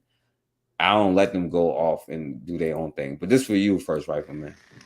I am a firm supporter and advocate of bringing back the whipping post from slavery. Listen to me, brothers and sisters. Listen to me, brothers and sisters. This is King Kong consciousness. I believe we should bring back the whipping post from slavery. I need some of my brothers to go into the old museums and get the whipping posts out. That's right. Or we can make some new whipping posts. That's right. Charles Barkley, I sentence you to 5,000 lashes for conduct unbecoming a black man. Shaquille O'Neal, I sentence you to 5,000 lashes for conduct unbecoming a black man. Richard Jefferson, I sentence you to 500 lashes for conduct unbecoming a black man. Stephen A. Smith, I sentence you to 4,000 lashes for conduct unbecoming a black man. Now, First Rifleman, I sentence you to 2,500 lashes, my brother. So, and hopefully you'll get your stuff together after that. All right, so man, let me get off of here, man. Well, I'm glad you didn't give me death, so I'll take it. No, I'm not as hard on, and that goes back to the argument y'all keep getting on me about. But when I say I'm not as hard on the coons, I think that y'all are kind of easier on the coons. Yo, I feel you, Rob, but yo, there are a lot of things that y'all think is not wasted time that I think is wasted time. You know what I'm saying? There are a lot of things that y'all into that I think that is crazy. You know what I'm saying? But that's what I'm saying, Raw. Like you get like if you can't be able to handle just like some a little, you know what I'm saying, trolling, how you think we gonna handle when real adversity come, Raw? We gotta be prepared to be able to take stuff, you know what I'm saying? And Raw been here the whole time because usually Raw leaving. So yeah, I know Raw is like trying. So I definitely got nothing but love for Raw. But I'm just saying, Raw, like, yo, there is a point Dude, to I the thought madness. Raw was a dude. Nah, man, yeah, don't disrespect Raw. Like No, she's no, a no, elder. seriously, no, because I've never seen like a picture of her. I just assumed it was a guy. No, she's an elder sister, you know what I'm saying? Very knowledgeable, y'all. She's a wise sister, you know what I'm saying? But like I just Okay, disagree that respect the Raw. You know, none against usually chastising me in the comments, but she's never said anything like out of pocket personally. Just disagrees. yeah, she doesn't take it personal, but like, I just disagree that, you know what I'm saying, it's whatever, you know what I'm saying? And then the time does not wasted. Raw is here though, so I can't say Raw, but y'all wasn't here when I was talking about the medical and the work. Not y'all, but I know y'all was busy, but I'm saying you see the difference in the views and the things when you talk about different things, but that's neither here nor there. I just disagree that, you know what I'm saying, it's wasted time. I think that many more people need lessons that we don't have, you know what I'm saying? And that's all I'm saying, Raw. So I respect that, and I respect the and Black Megas, you got any last words since he dropped off? Nah, man. I was just gonna say, if he wanted to see any of my social media stuff that I put out publicly, I mean, yo, you could just go. You know what? Never mind. Never mind. Males like that might actually be a detriment to a public image for me. So never mind. All right, brother. Peace. All right, my brother. Peace out. Yo, and I'm not trying to change his mindset, Raw. That's the thing, Raw. Like, yo, people let their children listen to this stuff. Like, I think that, like, my age, younger than me, there is no hope for none of that stuff. I'm not trying to change the mindset of the people who are. I want the youth to see this stuff and to see the mindset that it comes with, because a lot of people is buying into this stuff like, yo, I'm American. Like we can't say that is not, yo, we are not citizens here. You know what I'm saying? We are not none of this stuff. You know what I mean? And like, yo, it's not the mindset of the people already. It's the children who's coming under us who have to learn the history, learn where these talking points come from. Otherwise, you just hear it on TV and just roll with it. You know what I'm saying? Like we gotta start like, yo, exploring and like really deconstructing all of this stuff so it's not getting poison in our mind. And even if we do build something, we not, you know, because I gotta go, bro. Like, but even if we do build something, like we don't have the right mindset because we think that we are Americans. We think that we fit in with all these other groups. You know what I'm saying? I can't even say that it takes two black parents without black people coming at me. It's not our mindset that can be changed. I'm worried about the youth, you know what I'm saying? And they need to see and hear these arguments, but they need to see the other side and see see what holds up. And if they still with it, that's on them. But I think that not challenging it, letting it go, is just going to continue to lead to more. Like I'm telling you, they're going to be at Outer B Wells next. You know what I'm saying? And I'm definitely going to defend that. But you keep saying it's wasted, Raw. It's not wasted. Raw, we got plans. How did we make plans on the last show when we talked about water? We didn't make no plans when we talked about Erica's situation. Like, was that time wasted because we didn't make no plans? You know what I'm saying? Just because you disagree with something doesn't make it wasted time, Raw. Like, that's all I'm saying, Like I disagree with him too. Like, but you think that educating children is a waste of time? Because that's what this platform is about. This platform, like we're going to make, like, I get to meet people and y'all help me do what I do and try to build something. But I mean, like, if you saying that it's educating, like, because this is the point, is to educate people. You know what I'm saying? Like, No, not them, the children, not the people on here, because that's who they're seeing. You know what I'm saying? Like, yo, they hear these arguments. Why you think the youth is picking up these arguments and running with them? Like, why you think the youth is like you? Like, we complaining all the time about what's going on with the mind of black people. That's because we let this run amok for so long without challenging anything. They control the propaganda, the news, the everything you hear, the stories. So yeah, we gonna start to deconstruct their stories. You know what I'm saying? And I don't think that deconstructing their stories and teaching children like how to you know what I'm saying, when they come into these kind of situations, how to defend themselves, you know what I'm saying, in certain situations and what not to do. It's not the grown adults, it's the children that are learning from this. You know what I'm saying? Right, but nobody can stop our progress, Raw, and that's my point. Because you know that they're going to, like, you know, the enemy, no matter what we do, like, is going to come and try to stop our progress, and we got to be able to not only to use it, because I use them saying the stuff that they say to teach what I teach, or to say, like, you know, how you think we bringing out all the stuff that's happening around the world when he bring up examples. That's why I'm like, yo, as long as it's not personal, we can say what we disagree on. You know what I'm saying? Like, we can say that capitalism versus materialism is a waste of time, because, you know what I'm saying, but I don't think so. Like, yeah, like, we use the people that everything is a tool or object, and I'm going to use it. You know what I'm saying? Like, we got to be prepared and be ready for that. You know what I'm saying? We can't let them throw us off, you know? And I don't think that I think that they control us and get us emotional, but if you listen, you can really use these opportunities to teach people and deconstruct a lot of stuff. You know what I'm saying? But let me get off of here, Raw.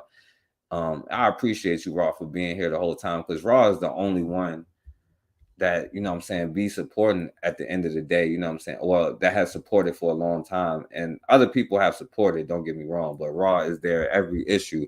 So I understand what she's saying, but Raw, you're the only one in the chat. If I ask what do we need to do right now to solve the issue, I bet you're the only one. You know what I'm saying? Everybody else, we need to come together with, like, we was on Bakari John, like, you know, like, how many of us, like, yo, the poor white people, the people of color, like, the love for everybody. Yo, we are sick, bro. We got to start having mental health, because we can build whatever we want to build, but if we don't have the right mindset, we just gonna let, like, the black families that's letting biracials in Mississippi, you know what I'm saying, and trying to do it for money and all of this stuff, like Bakari said. But man, all right, so I appreciate y'all. I thank all of y'all for you know what I'm saying, speaking up. But Raw, yeah, don't ever think that I'm like doing this for money, because, like, yo, number one, like, there ain't enough money for me.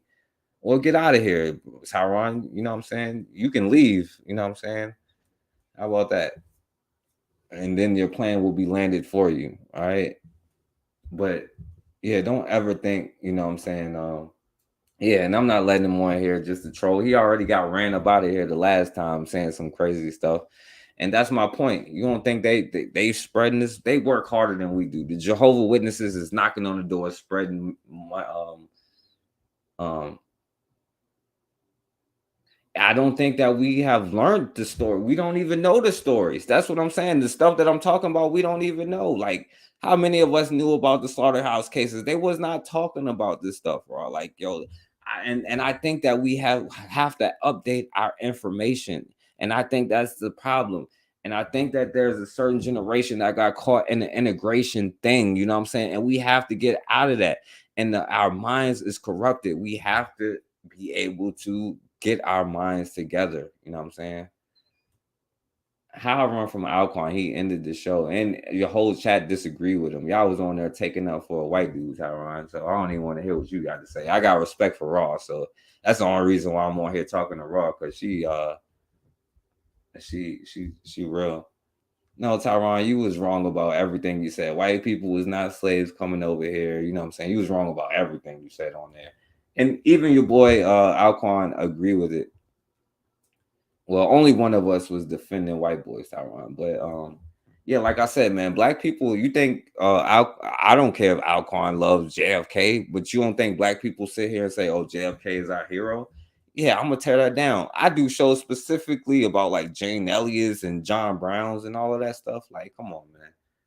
Like, that's the only reason, that's the only thing I'm saying, Raw. Like, like in the 70 years, we've been repeating the same thing over. You know what I'm saying? It's time for us to do something different so we don't be in the same situation. That's all I'm saying, Raw. Like, I really think a certain generation, like, you know, drop the ball. We got to do what we have to do to pick it up. And our minds have been corrupted. We got to uncorrupt them, I think. And that's just my job, my personal job. Like, and, you know, I understand if you like disagree, you know what I'm saying? You know, I hope not, but you know what I'm saying? It is what it is. But like, I appreciate you though. Yeah, Shanique, I tried, you know what I'm saying? I guess I just gotta make it only with, because I don't even agree with what y'all saying. So nobody would be allowed to come on here. I'm gonna be honest with y'all. I don't agree with none of y'all points, to be honest with you. But yeah, man. So let me get out of here, man. I appreciate you. I appreciate it, Shanique. Tyron starting to get in the chat, man. You already got crushed, man. You don't have enough discipline anyway. Shouts out to Buwana who been here. I'll talk about the thing next time, Buwana, with the 13th Amendment or 14th if you want. Shouts out to Koku. Shouts out to Black Megas who came on here. Bukari who was here earlier. Erica. All of y'all who was here. So as always, man, we have got to start standing for something or we're going to keep falling for anything.